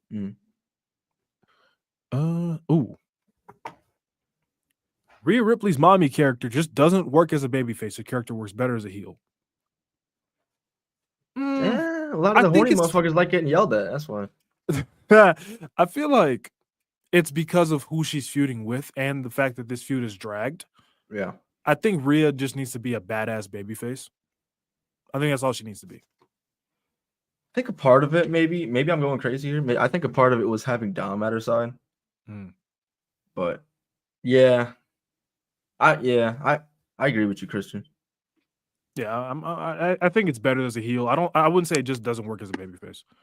Okay, sorry about that. I had to take a phone call. I want to go back. I want to go back to the Liv Morgan thing real quick, if y'all don't mind. Go ahead. Something about that. I got something about that. But the Liv Morgan thing is I got something about that. I don't think Becky Lynch is winning the Rumble at all, but I do think the Mania match is more likely going to be. It's going to be two people for Becky Lynch, either Becky and Liv, or it's going to be Becky and Lyra for that Women's IC title. Those are the two Mania matches I can. That's how you elevate that Women's IC title. I know people aren't gonna like this. I would have threw that Women's IC title on Becky anyway. I would have waited to do the tournament. I would have made her the first champion, and I would have had Lyra chase Becky, and Lyra beat Becky for it. Just because you don't. Because look.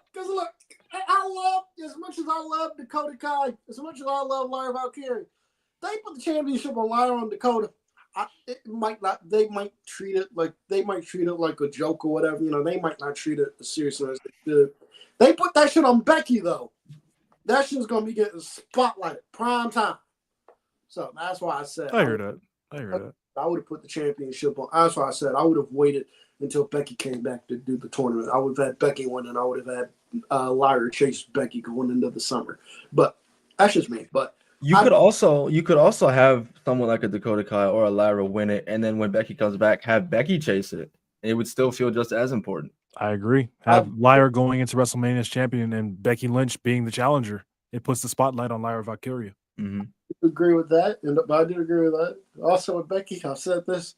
If she really doesn't want to do the man character when she comes back, because apparently she wants to, she's tired of the man. She wants to do something else.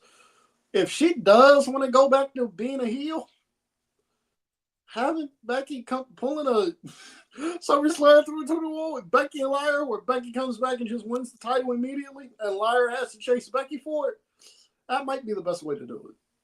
I don't see people booing Becky. Because I don't see people booing Becky besides that. So that might be the best way. Yay. But that might be the best way. Cam is once again unyeasting the bread. Oh, no. he unsweetened the potatoes. There we go. I don't want that to happen. But if she I don't want that to happen. But if she comes back and she doesn't want to do the man, and she wants to be heel, which apparently, because according to report, she started doing the man shtick. If she wants to come back, and she don't want to do, if she wants to come back and she don't want to do the man, I can't think of a better way to turn her heel than having her Becky come back and have her immediately beat Lyra and having Lyra chase. I can't think of a better way. I don't want that, but. What? So do you want another SummerSlam 2021? Like, what are we doing? I don't want that. I'm just saying that. Because Lyra don't have the star power that Bianca had when that happened. Right. That happened. At least Bianca getting the fucking shovel, bro. Come on. Yeah, that's a burial. I'm not gonna lie. That's a burial for a mid-card title too. It's kind of crazy. Get a Mickey Mouse win. That's crazy. No, I'm not saying I want that to happen. I'm saying I can see that happen. I can see that happening. So. I love how Cam always prefaces that, but he still gets smoked for it. I haven't thought about this in a long time because I don't like to think about pandemic wrestling. Drew versus Randy was the best feud in the pandemic era. Yes! Over Roman and Jay? Easily! Over Roman and Jay? I'm counting before. I'm counting in particular the summer. I'm counting about Roman J. I'm talking what the fuck happened in that. When I say pandemic era, I know the Thunderdome is technically part of it. When I say pandemic era, I'm talking about what happened when they were doing the shows at the PC before they got the fans on the screen. No, before they got the fans on the screen. That's what comes when I think pandemic era. I don't really think of the Thunderdome shit. I go, you got the pandemic era, you got the Thunderdome era, then you got that's just me. But that's the way I look at it. I agree. I think Drew vs. Randy was the best feud of that era. Yeah, PC wise, yeah. It didn't last long in the PC though. I will say that. Right. But they were starting to cook for sure. And their SummerSlam match is slept on. It is a very good match, even with no crowd. Facts. Very good match. They had a Hell in a Cell match that year, right? Or no? Yeah, that was solid. Obviously, Roman and Jay stole the show from the opening. Oh yeah, of course, bro. That was cinema, bro. Yeah, Bailey and Cinema. Sasha was great too. That was Facts. a pretty good show. Can't lie. Hot take. Okay, the Rhea and Liv feud would work so much better with the roles reversed, as it should have been from the start. I don't think I don't with the roles. I can't agree with this. I can't agree with this just because I was one of the people even before Becky Lynch, like even before it was revealed that Becky Lynch was going to be taking a break. I was one of the people saying just do it. I was one of the people saying they might end up having to do a double time with Rhea and Liv because it was getting to that point where Rhea was just too goddamn over. Rhea was so goddamn over. She was coming out, the place was going nuts. I was like, yeah, this might be the time, dude. Yeah, it was going to end in a double turn regardless. Yeah, I think the rivalry just dragged too long because honestly, even up to like when it got to Bad Blood, I was like, okay, now it's time to end it because I was enjoying most of it, even like the Bash in Berlin, I was enjoying into that, but I was like, all right, time to end it. It's time to end it, but they've dragged it obviously. So, but this is a good hot take. It's a hot take. Let's see here. Ooh. CM Punk was better than Roman Reigns this year in ring wise and story wise. Yeah. Probably a Punk. It's almost by default though, because Roman missed a lot of time. Yeah, I mean, so did Punk though as well. So I mean, I don't know.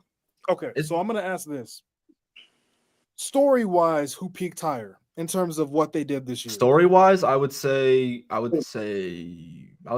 Honestly, yeah, Punk and Drew was feud of the year, by the way. So I mean, yeah. I think Punk did. So honestly, bro, yeah, I don't think that's crazy. WrestleMania 40 was crazy, but then at the same time, right. Also, Punk, the fact that he was injured and was still able to tell these great stories while out. Yeah, I'll give it to Punk. Because my Roman bias, I'll put aside. I'll give it to Punk. So that's a good one though. That got me thinking. God, I wish Roman wrestled more. Anyway, bro, who you telling? This isn't a hot take. I just want to talk about this. The IWC needs to collectively stop using wrestler terms. I swear to God, everybody's buried. It's so annoying. Y'all think everybody's Hulk Hogan. Somebody could win a match they weren't supposed to win. They go, here comes Becky Hogan. Oh, here comes Seth Hogan. The fuck? Stop. The fuck, like that tells me right there, like you have no like idea of like wrestling history this and third. Because I promise you, you're throwing those terms, you're throwing them Hogan terms around. I very seriously doubt the performers are backstage going, "Hey man, I need to win this match, man. Hey man, I'm not gonna lose this match like Hogan was doing." Because Hogan would flat out tell people, "Yeah, that don't work for me, pal. That don't work for me, brother. Hey Hogan, we need you to. Hey Hogan, you're losing here tonight. Who lose? Yeah. Oh shit. That don't work for me. Shit, you go hit this Hogan leg drop, pin him 1, 2, 3. That shit don't work for me. I'm gonna pose at the end of the night, brother. I promise you. I gotta go away to win the title. I gotta go away to film this. I'm going away to film this movie. When I come back, I need that title back, my brother. Bro, the fact that he didn't drop the belt to Brett on the way out was crazy work. Bro. He told Brett he was going to. To drop it to Yoko, nigga. Oh my god. and told Vince McMahon, because Vince McMahon wanted to do Hogan and Brett at SummerSlam. Hogan sat there and told Vince, "Yeah, man, I'm all game. Yeah, man, sure. Yeah, man, sure. I'll put Brett over at SummerSlam. I'm ready." And then as we they shoot the poster for SummerSlam that year, where it's Hogan and Brett playing tug of war with the belt. So as far as everybody knew, as far as Brett and Vince knew, Hogan's gonna do business because it's gonna be Hogan and Brett. And then Hogan's like, "Yeah, that shit don't work for me, brother. I'm gonna lose to the big fat guy. I'm not gonna." I'm losing. So instead of Brett and Hogan, we got Luger and Yoko. I am not moved, my nigga. What the fuck? Bruh, y'all ever seen that Hogan meme with his TNA music and Titantron? That shit I used that when hysterical. Jericho beat Hook, bro. What is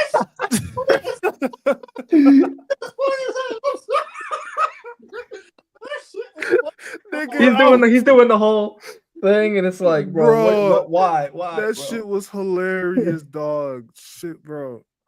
That Hogan meme is great. It will never get old. I'm sorry, I'll never get old. But in terms of like the everyone's Hogan now, I never really understood the Becky Hogan specifically. Becky Hogan specifically. That bothered my soul. Bro, you can't convince me that backstage Becky Lynch is being told what's gonna happen and she just outright says no. Oh bro. yeah, like, there's just no way. That reminded me. Shout out my nigga Tio. Oh, brother, you piss me off sometimes, my nigga. Because he was quick to call Becky Hogan, but when we was having conversations about Charlotte, he was protecting her. You a sick bastard. You know that? You was sick motherfucker to compare, bro. You was sick motherfucker. But nah, shout out my nigga Tio, man. Back to the hot takes. Oh, and before we move on, I'm sorry, in the burial shit. Bro, I'm so tired of y'all saying everybody's fucking buried, bro. Somebody can lose one match and y'all go, "Oh, he's buried." I'm tired of that shit, bro. Jay Uso lost to Braun Breaker lost to Jay Uso for the IC title. Well, Braun Breaker's buried. The fuck? Did y'all see what the fuck? People just use words they don't know, bro. Jay Uso to beat Braun Breaker. First off, he lost to one of the most overstars in the company. But secondly, Braun Breaker lost to he took 3 Uso splashes. 3. The same Uso splash that pinned Roman Reigns at Money in the Bank. Well, that nigga ain't been pinned that nigga won't pin for 5 years. That same one. Nigga, y'all shut the fuck up with that shit, bro. Not everybody is buried, bro. Not everybody is buried, bro. My God. Not everybody that loses a match is buried. No, that shit is ridiculous. It's like okay. I was gonna say that shit pissed me off with Bianca Belair and Becky Lynch from SummerSlam 2021. Hell yeah. They're like, that was kind of ridiculous though. Are you fucking serious? Bianca's buried. I was like, are you fucking serious? I was like, that woman is not buried. What the fuck? Yeah, no, buried was the wrong term for it, but that wasn't a ridiculous way to go about it. It was a very ridiculous way to go about it. Well, it was very stupid, but yeah, buried is crazy. Buried is crazy. I was gonna say something about that. Oh, when people tag the Hogan thing to people's names, I just assume you just started watching wrestling. I don't even engage anymore. Right. I don't even bother. I just assume you just started watching yesterday. Don't want to hear you speak. Don't want to hear you text. Anyway, back to the hot takes.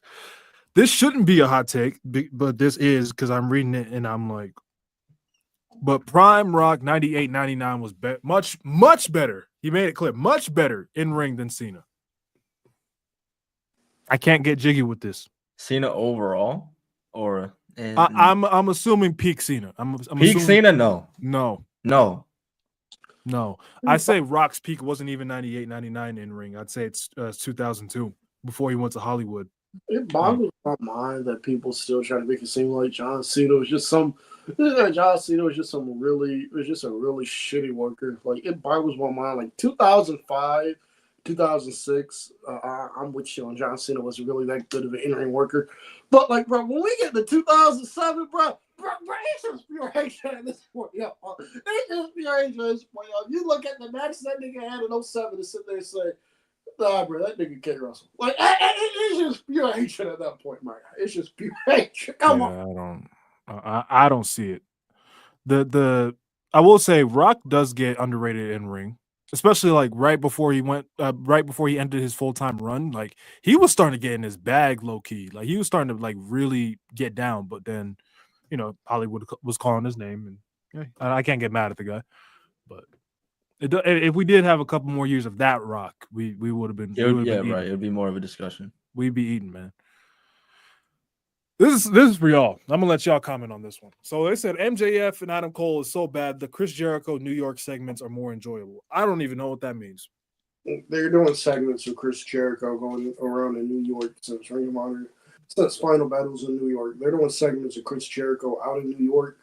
They're like out in New York. I forgot what they're doing. Like they're doing segments of him out in New York. But yeah, the MJF Adam Cole feud is terrible. Sucks. It's that bad. Wow. It is one of the worst feuds of the year. It is one of the worst feuds of the year. One of the worst feuds I think AEW has ever produced ever.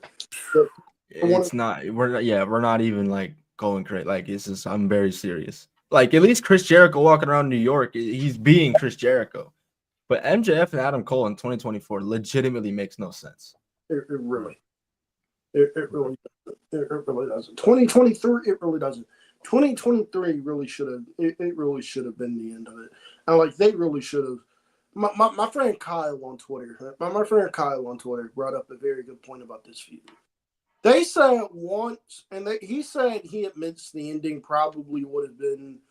The ending probably would have been anticlimactic because he's not nowhere near the caliber of like character or star power of these guys.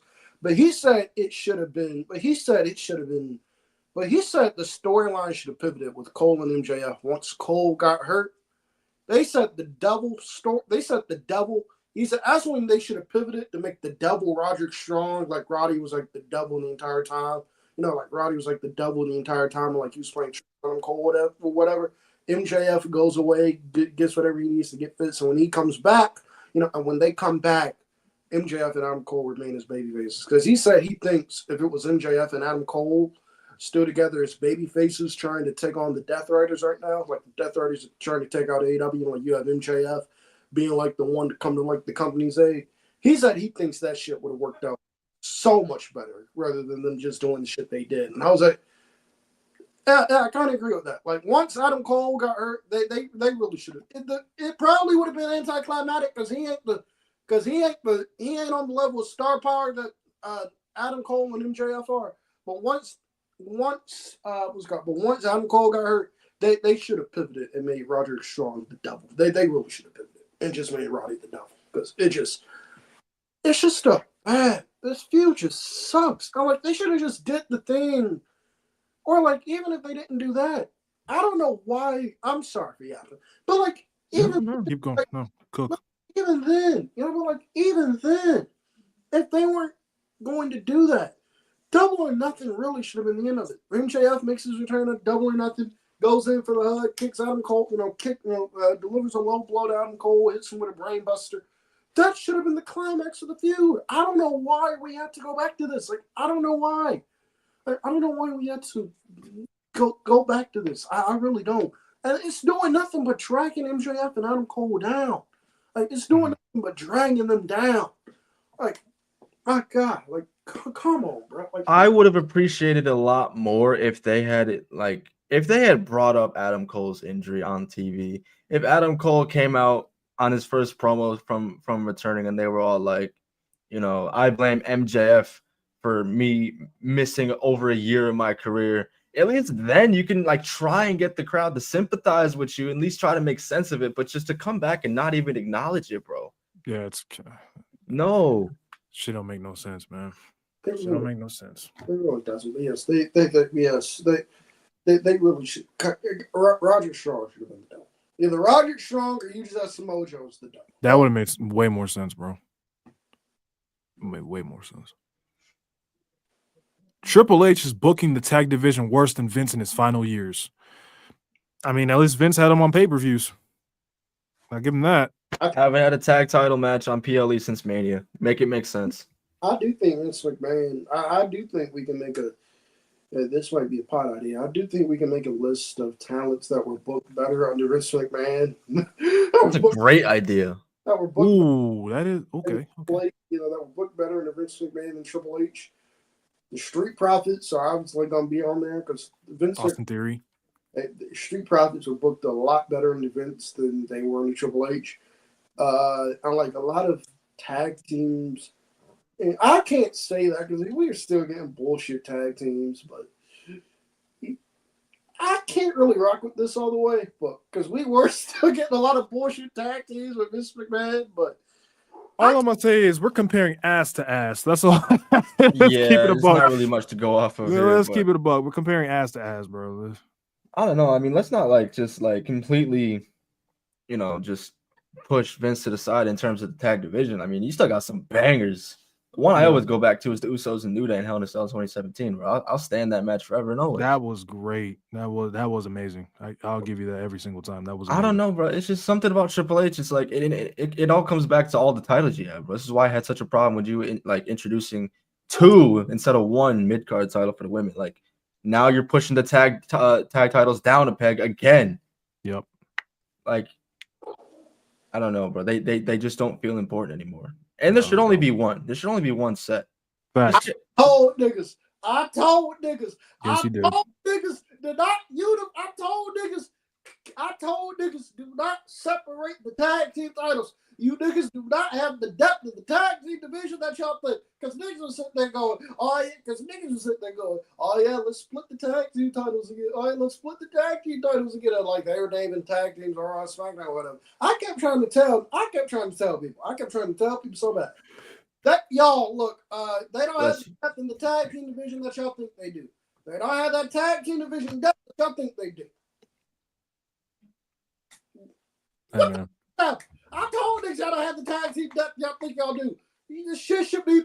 They should have merged, unify the tag team belts again, please. Just think about the division as a whole. If it was combined into one, now you got Motor City Machine Guns, all right, DIY, War Raiders, pretty deadly. Even though they're not everybody's cup of tea, they can go, bro. Yep. Yeah. The Profits, A-Town Down Under, bro. Like they're there, yo. Yep. And let's be honest, like look at the pay-per-view schedule now, right? That's the thing. I believe there's now 11 total championships on the main roster. I'm going to double count just to make sure. WWE Championship, World Heavyweight Championship, that's 2. Both women's world titles. Both set of tag team titles. Yep. Both sets of women's mid-card titles. Yep. The men's mid-card titles. Yep. And then you got the women's tag titles. So if I'm not mistaken, I think that's 12. Yeah, go ahead and unify them belts, my nigga. Go ahead and unify all them belts. Make one title for each division, because goddamn. This is where I look at the the WWE hardcores with a massive side eye, because they be giving AEW shit about all these championships, and I do too. But I keep it real, bro. WWE is just as bad with it. I do not need all these championships, yo. I think the difference is that at least WWE has a brand split. But then again, AEW don't have that many titles compared to WWE anyway. So also with WWE, to be fair to WWE, it's them keeping them shits in house. AEW, you get championships for all like with AEW. Trying to think like with AEW. Willow Nightingale won Willow Nightingale was like the CMLL Women's Champion, and like they had Dynamite defending that shit. Like the fuck, bro, the fuck, like the fuck, like I can't get the words out. I'm sorry, but it's like nah, bro. That's where I think it gets too fucking ridiculous, bro. Like, hey, look here, bro. Why the fuck is the CMLL Women's Championship being defended on Dynamite, my guy? That shit makes no sense, bro. Why? Come on now. Should make no sense. But no, I will agree. I think WWE has too many belts. Mm-hmm. Too many belts. Even with the brand split, I was giving them the benefit of the doubt, but even with how they only have 5 to 6 matches for pay-per-views, it's not enough. With all these titles, it's just not enough. I understand, like, if you want to make the women's mid-card titles like a TV title type of thing, but all right, next one. Logan Paul should be the one to get the sign. Logan Paul should be the one to take the World Heavyweight Championship from Gunther. Get the sign. Hell, next. And we're not even going to engage with that one. He got a little excited watching the kickoff show yesterday. Not Gunther. I would be more open to Logan Paul being a world champion if he was a full-time. No. If it's because it's gonna be like pulling teeth trying to get this guy on the show. You're not gonna have your world champion not show up on TV. It's crazy work. I'm not saying have him beat Gunther, but I'm not saying have him beat Gunther. But if he showed up more than what he does now, if he showed up more than what he does now, I would not be against the idea of Logan Paul being a world champion. If he shows up more than he did now, I would be open to it. But him beating Gunther and the schedule he has now, no, I'm good. I'm good. No, especially now that he just brought a child into the world. Like, nah, bro. Congrats to him for that, by the way. Facts. Hot take: Chelsea is I don't find her funny at all, and she's good to okay in the ring. Chelsea Green is amazing. She's solid. That's crazy. You know who I compare Chelsea Green to? You know how I compare Chelsea Green? Or I compare this person to Chelsea Green. Harley Cameron. Oh, yeah, we talked about that last night. Who? Harley Cameron. I thought you said Cameron. Like, no. Hell no. I was like, not fucking. Hell no. But no. Harley Cameron for me. Harley Cameron in the ring, she's okay. But everything else, Harley Cameron is great at. That woman is very, very entertaining. Now, that woman's very, very entertaining. I compare that to Chelsea Green. Chelsea Green is very, very entertaining. And also, she's over. People love her. She's over. That's what I said. I said this in the video that should be dropping tomorrow. Fingers crossed. Shout out to my editor. If you're over, you're over. That's what I said about Ultimate Warrior. If you're over, you're over. You're over, you're over. I can't discredit that. You're doing something right for people. You're doing something right for people to react to you the way they react to you when you come out. Exactly. You got to be doing something right. You can't be a complete scrub if you over. You can't be a complete scrub if you come out and people cheer for you. As much as I hate them Warriors, very true. Cam, this is your time, Moose. Solo Sikoa still has potential to become the top heel. He just needs to be booked, not to lose, and we can take him serious. Cam, I'm going to mute my mic. Go ahead and cook. Okay.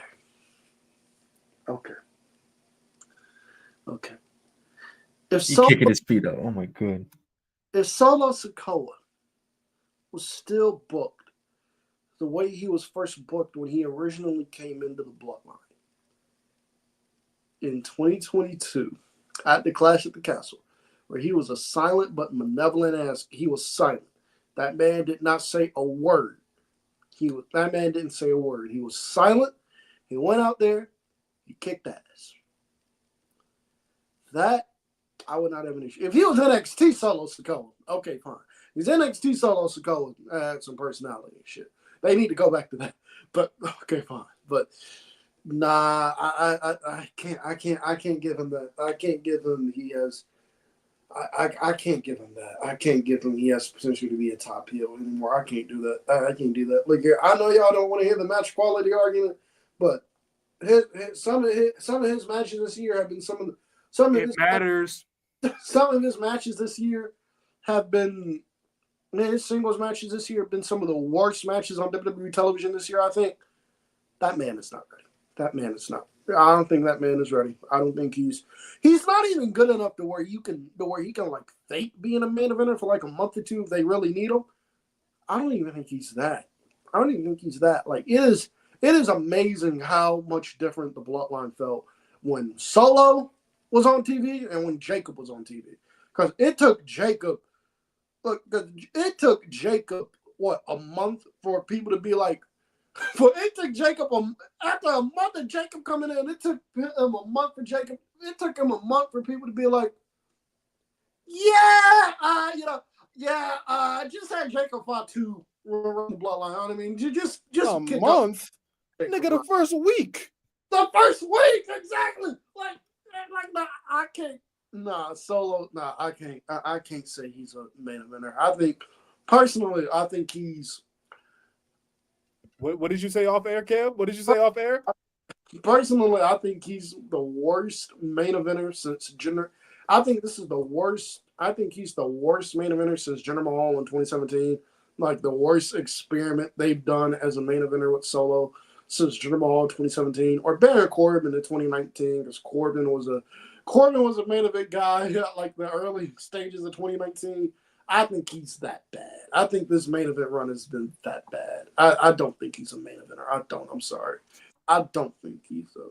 I don't think Solo Sikoa is a main event guy. I'm sorry. I think this main event push of his has been an epic failure. I think this main event push of his has been an epic failure, and the quicker he gets out the main event scene, the better. Because he cannot hang with the main event guys in 2024. He can't. He can't hang with Punk. He can't hang with Cody. He can't hang with Roman. He can't hang with Cody. He can't hang with Roman. Go look at Cody's title reign as WWE champion this year. Cody was cooking as WWE champion this year.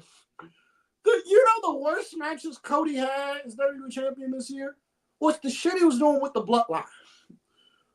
Solo Sikoa plays a part in that, people. Yeah, nah. If it's just me, I love you, I do, but he's not a main event guy in 2024. I'm sorry.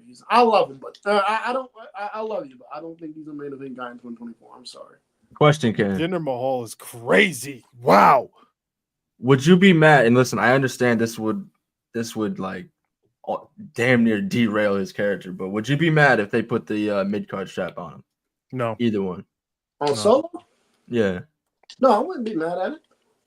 Because I know he's a great mid carder. I don't think he's a good main eventer. Not Right. yet, at least. Because it definitely goes against this whole tribal chief. Because the tribal chief, with all due respect to the mid card, it's Well, he's gonna lose that Ulafala, so I mean, or at least he should.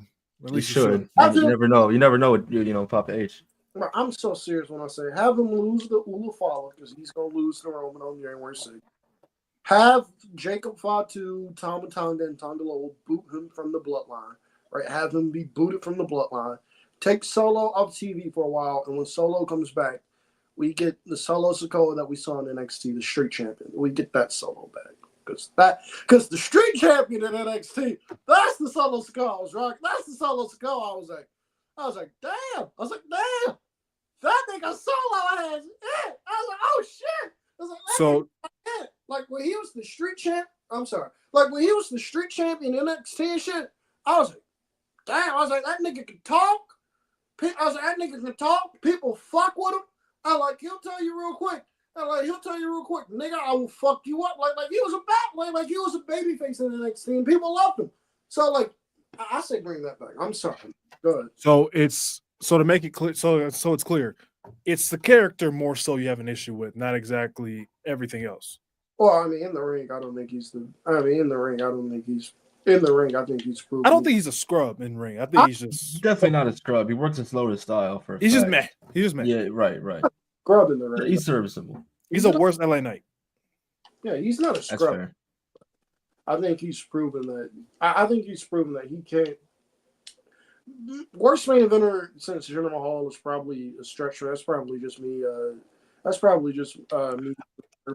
That's probably. Hey, I ain't gonna lie. Stretching shit, but I think he's shown this year he's not ready for that main event. He's not ready. He's not ready. He can't hang with Cody. He can't hang with the main event scene. He can't. I ain't gonna lie to you, bro. That point of him being the worst main eventer since Jinder Mahal is not crazy. It's not crazy, bro. I can't think of worse. I can't think of worse. Corbin, because Corbin was kind of a main eventer in 2019. Yeah, I guess since Baron Corbin in 2019. 2019, I know. Shout out to what's his name? Ant. I just know him as Antro. I don't know his actual name. But shout out to Ant. Ant was like, all due respect to Ant. Ant was like Seth Rollins in 2019. Look, Seth in 2019. I was like, well, Seth in 2019. That is a booking thing. That was a booking thing with Seth. Yeah. I'll say worst booked, but I don't know if he was the worst. Yeah, but. All right, next one. Because there's a lot more, and we got to start wrapping the show up. Hot take. Swerve, Jesus. Swerve versus Hangman I'm assuming should have main evented All In, and Danielson should have faced Okada for the Continental Championship. No. Nah, because Swerve and Hangman got the main event All Out like 2 weeks later. Go ahead. That and also you lose Danielson getting the world title, right? Even though the run itself was meh. What's it called? You Danielson and Okada's matches were not the best anyway. Yeah, their matches disappoint the hell out. Yeah, the first one at Forbidden Door was kind of. I mean, I'm willing to let that one go because of the injury, but I was expecting some of the best matches. I was expecting some of the best matches of all time. But damn, I remember when they announced those matches, I was like, "Oh shit!" Yeah, we ain't get them. But nah, I disagree with that. But I will agree with you if you say Swerve Strickland. Well, I will say this though. Swerve Strickland should have won the title back at World's End. They should have just. That's what I thought they were gonna do. Because I got here on the pod and I said Danielson is gonna win the title in Wembley because Tony Khan wants to put the title on because that's gonna be a thank you gift from Tony Khan. So they're gonna put the championship on him in Wembley. He's gonna get like a month with the title, and then at World's End, they're gonna put the belt back on Swerve Strickland. That's what I thought they were gonna do, but they didn't do it. So they went with the Moxley route instead. But, again. But then again, John Cena won the title 16 times. Anyway, after the year she's had, Tony Storm, I'm assuming, is the greatest AEW women's wrestler of all time. That's not crazy at all. Yes. I don't think it's crazy. Yes. Character-wise, for sure. I wish Lewis was here right now because me and Lewis would be going in on Britt Baker. We would be going. Yeah, I was gonna say y'all would be cooking Britt. I wish she was here because we would be going in on Britt Baker because me and him we were having a discussion on Tuesday, I think, and he was like, he doesn't understand how Britt Baker got to like a main event level in AEW. I know how she got to a main event level in AEW because when the women's division when they started AEW, they didn't really have that strong women's division. And then, the pandemic happened. So the women who I'm sure they would have relied on, in 2020 before the pandemic happened, Blair Davenport, because Bea Priestley was there, Sadie Gibbs, and then like a lot of like the Joshi talent, who I'm sure they would have relied on to carry the division. They couldn't travel. For obvious reasons. So that led to a women's division that was really bad. But one of the bright sides of that women's division was Britt Baker getting injured, being the best thing that ever happened to her because she didn't have to wrestle weekly on AEW television. So she didn't have to wrestle weekly on AEW television. So she was out there cutting promos and shit. And she got over. Right? She became the most over woman in the company. So they put the championship on Britt in 2021, and they really didn't have a choice. They didn't have a lot of good options to put that championship on after Sheeta, because Statlander wasn't established as she is now because she was out with injury during the pandemic. So if you didn't go to Statlander, Takashi, fuck no, Anna Jay, fuck no. So like that leaves you with what Jay and Ruby Soho wasn't there yet. So like, that leaves you with Jay Cargill. And so like I understand why they put the championship on Britt Baker. But yeah, that Britt Baker, the good doctor, the dentist is mad, y'all. The dentist is mad. I'm gonna say something nasty. Anna Jay had a better match with Mercedes than Britt Baker did. That's all I need to say. I'm gonna say something nasty. That's all I need to say. But Tony Storm is the greatest. Yes, Tony Storm is the greatest AEW women's wrestler of all time. Yes. That shouldn't even be a debate. Is Britt Baker 70s Kareem? She might be 70s Kareem. Oh shit! Nigga's the best player in the world by default. Oh man.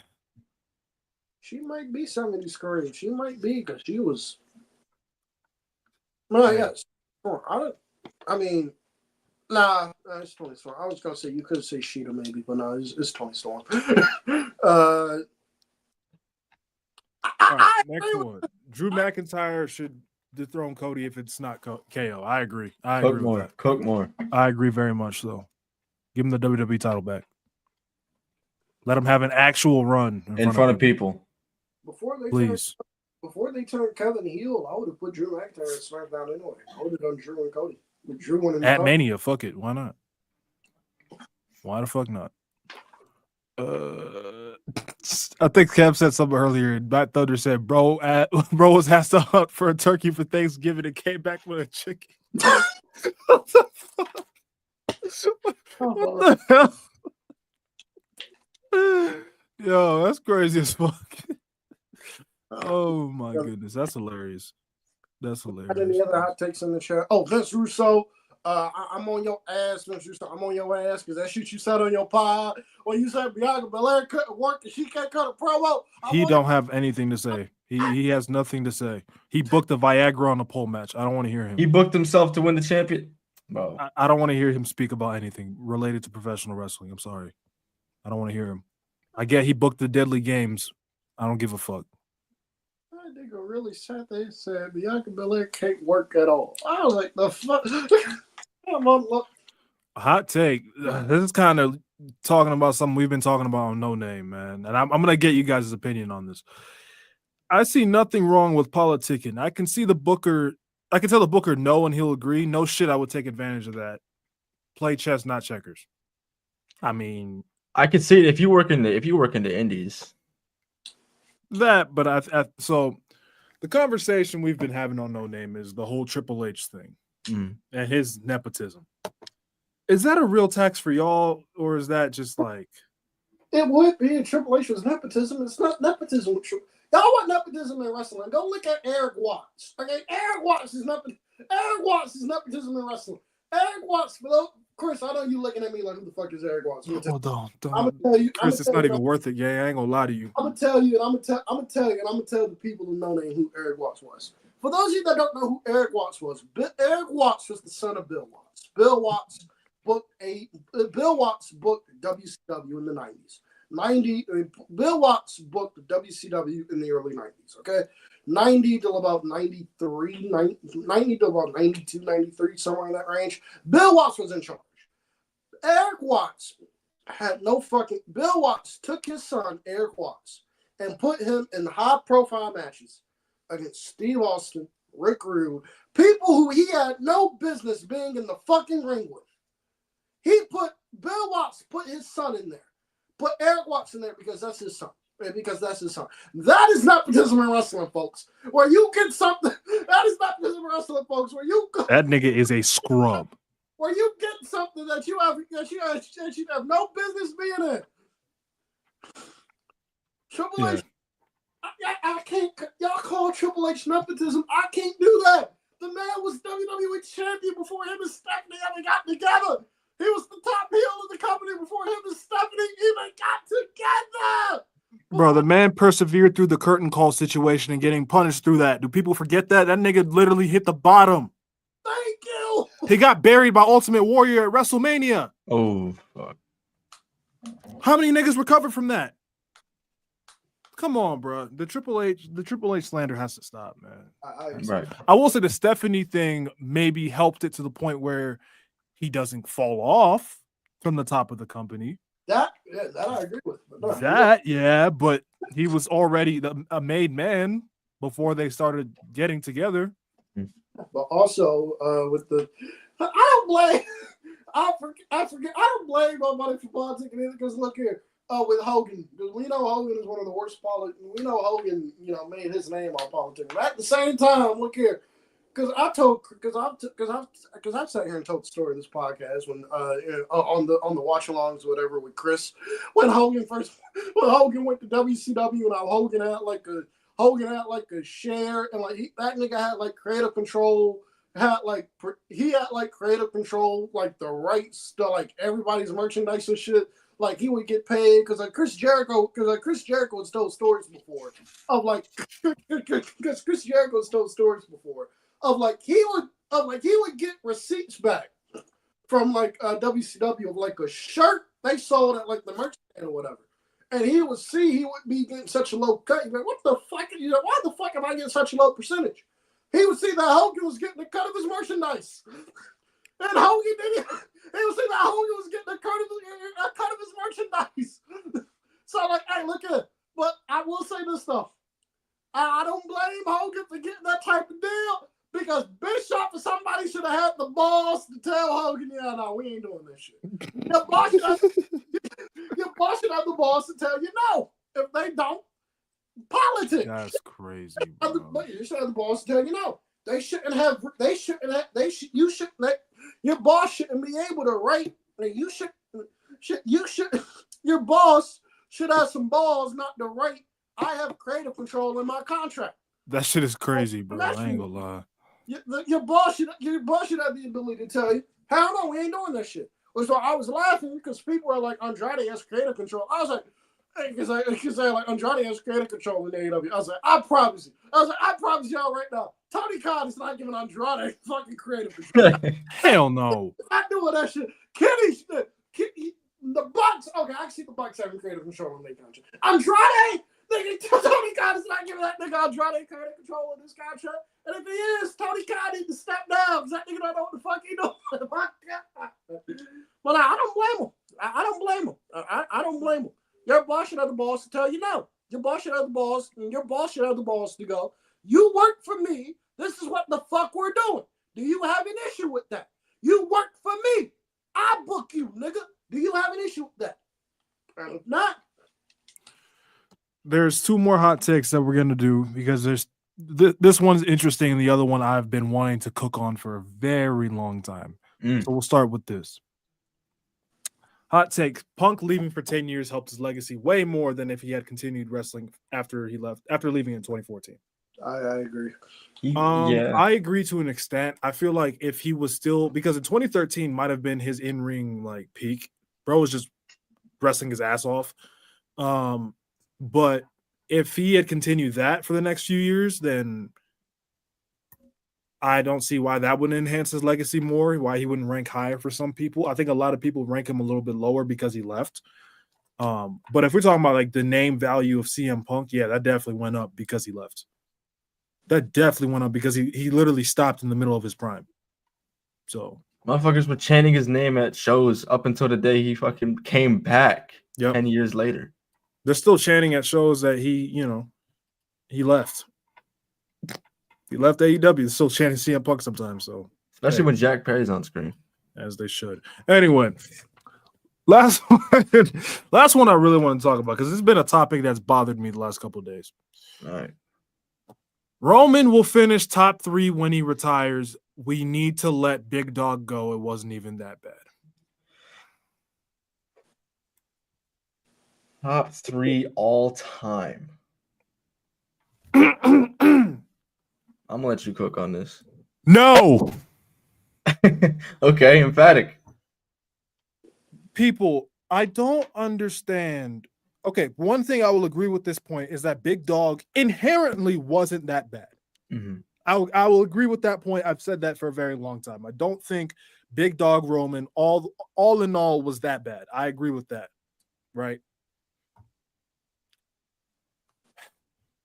But why is it when it comes to when we rank everybody else, and this is for all aspects of sports, entertainment, whatever.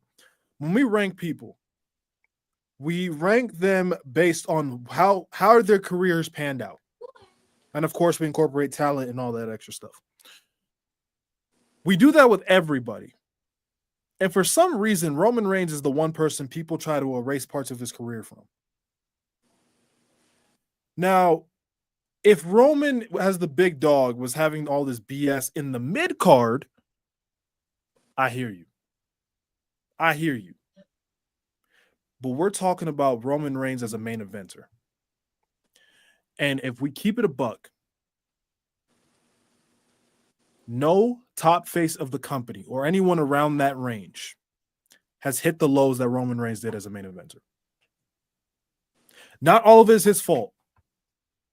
But there's no justifying 2018. There's no justifying 2019. Garbage. Yes, the tribal chief resurrected his career. But if it wasn't for that gimmick, and as great as it was, that nigga wouldn't even be top 20. The tribal chief should have had I'm sorry. I know you. I know you. Are you done cooking? I'm sorry. Almost.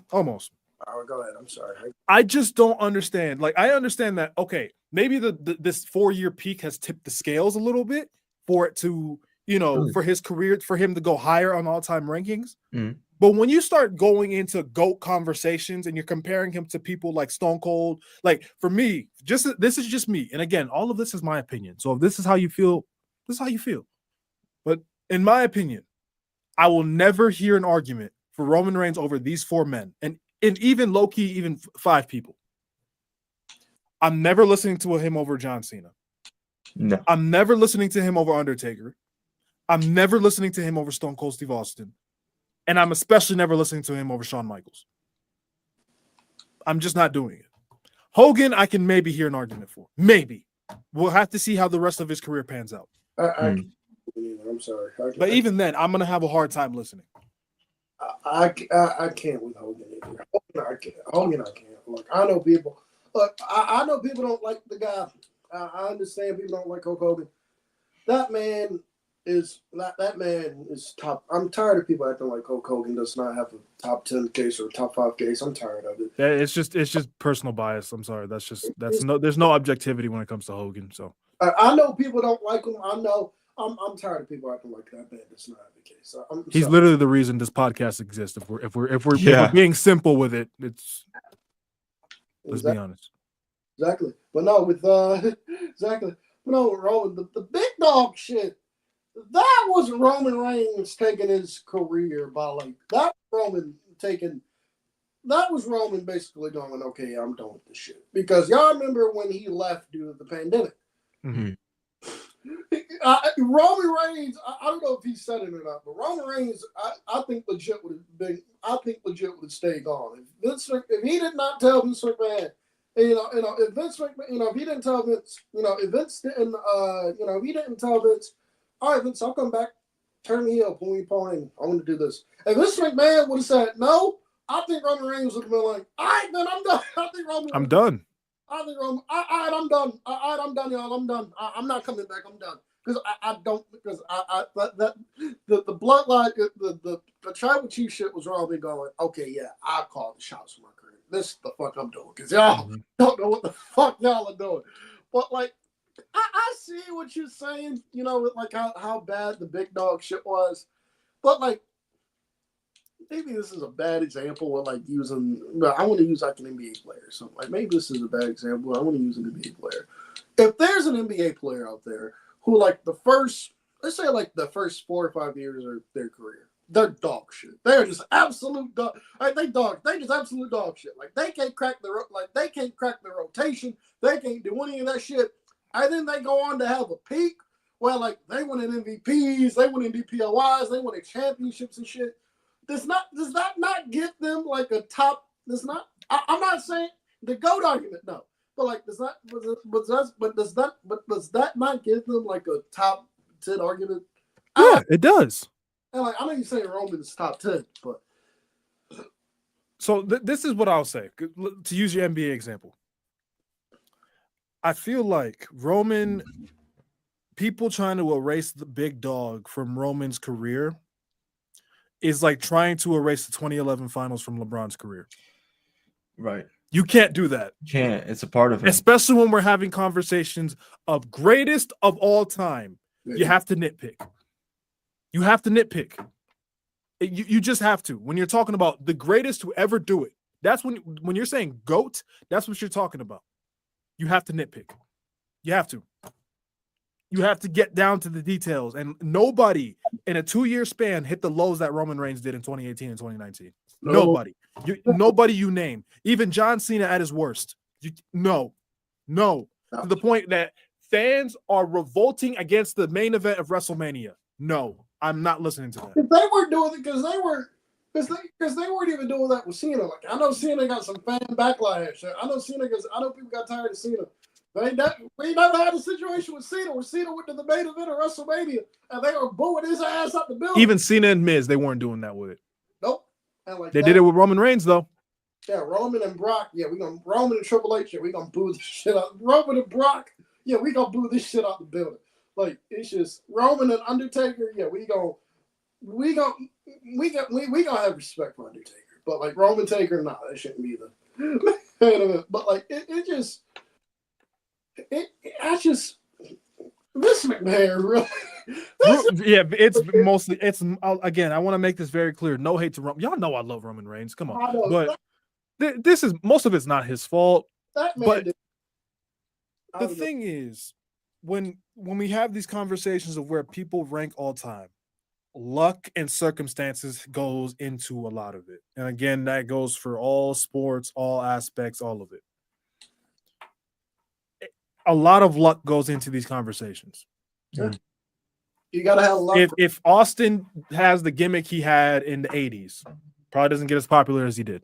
You gotta have luck, right place, right time. You gotta right place, right time. Exactly. In the right place, you gotta be in the right place, right time. Bret Hart in the 90s, Bret Hart in the 90s, Hogan, Bret Hart in the 90s, Hogan leaving WWE, Warrior, Warrior not being reliable, Hogan leaving WWE, Warrior not being reliable, and Vince McMahon having the steroid trial with the federal government up his ass, and Vince McMahon's like, shit.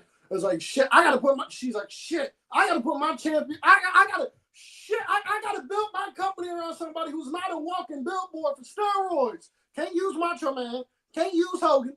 Like, Macho Man's on commentary. Can't use him anyway because he's a walking billboard for steroids. Hogan is a walking billboard for steroids. Can't use him. Warriors, all these other big guys, they're walking billboards for steroids.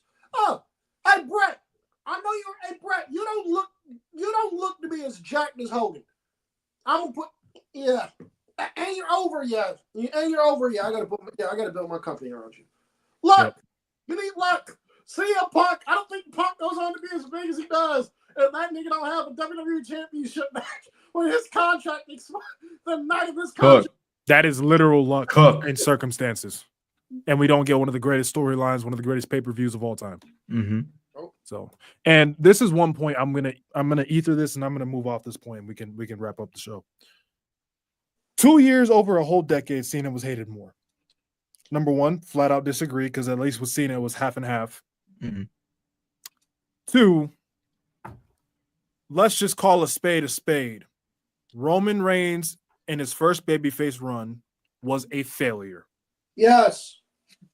John Cena in that decade was not a failure. And I will not hear an argument for that. I'm done. No, he wasn't. I don't know how people can sit there. He wasn't. I don't know how people can sit there. Look, bro. Look, I understand people like John Cena. I understand everywhere like John Cena. People got tired of him this and the third. John Cena never. Cena man got booed out of the building a lot of times on like Raws or whatever. That man, he never went. That man never went into like a pay-per-view main event where like they were just revolting against this man. Revolting against. They're revolting against him, but not the entire match because of who's in it. Match because of that. Right. Roman Reigns and Samoa Joe. Roman Reigns and Samoa Joe Backlash 2018. They revolted that entire match because of Roman Reigns. Samoa Joe ain't even do shit. Bro, I think they had beat the traffic chance. Beat the traffic, folks. That's what we're talking about. You didn't have that with Cena. Beat the traffic. Bro. That's all I gotta say on it. I personally, I will never put Roman Reigns in the GOAT conversation. That's just me. Now, if he goes on for another, like, let's say 10 years and he's still like peaking at that level, then okay, then I guess but I don't see that happening. I just don't see it happening, respectfully. Right. As much as I love Roman Reigns, I've said before, he's slowly becoming my favorite of all time. So it's not me just hating. I promise y'all, I'm just being objective and I'm being real. So that's it for me. Y'all got anything else? No, just make sure you pull up for the weekly watch-alongs, bro. We're here for Raw, NXT, Dynamite, if that's your thing, and SmackDowns. And then, of course, we got the PLEs and AEW pay-per-views on the weekends. Yeah, just real quick. I'm not. We're not for this show. We're not doing that shit ever again. But Ring of Honor Final Battle is tomorrow. If you are interested in that, Ring of Honor Final Battle is tomorrow. If you are interested in that, If you are interested in that, they're going to be live from the Hammerstein Ballroom. I'm just running down the match card real quick. If you guys are interested, it's on Ring of Honor. It's on Ring of Honor. It's $10 a month if you guys are interested in it. We got Jay Lethal and QT. We got Dustin Rhodes and Guevara against the Righteous for the Ring of Honor tag team titles. Jay Lethal versus QT Marshall. Red Velvet and Layla Hirsch for the Ring of Honor Women's World Television title. Lee Moriarty will be defending his Pure Championship. We got Survival of the Fittest for the Ring of Honor World Television title. Brian Cage, Willie Mack, Mark Davis, AR Fox, Blake Christian, and Commander.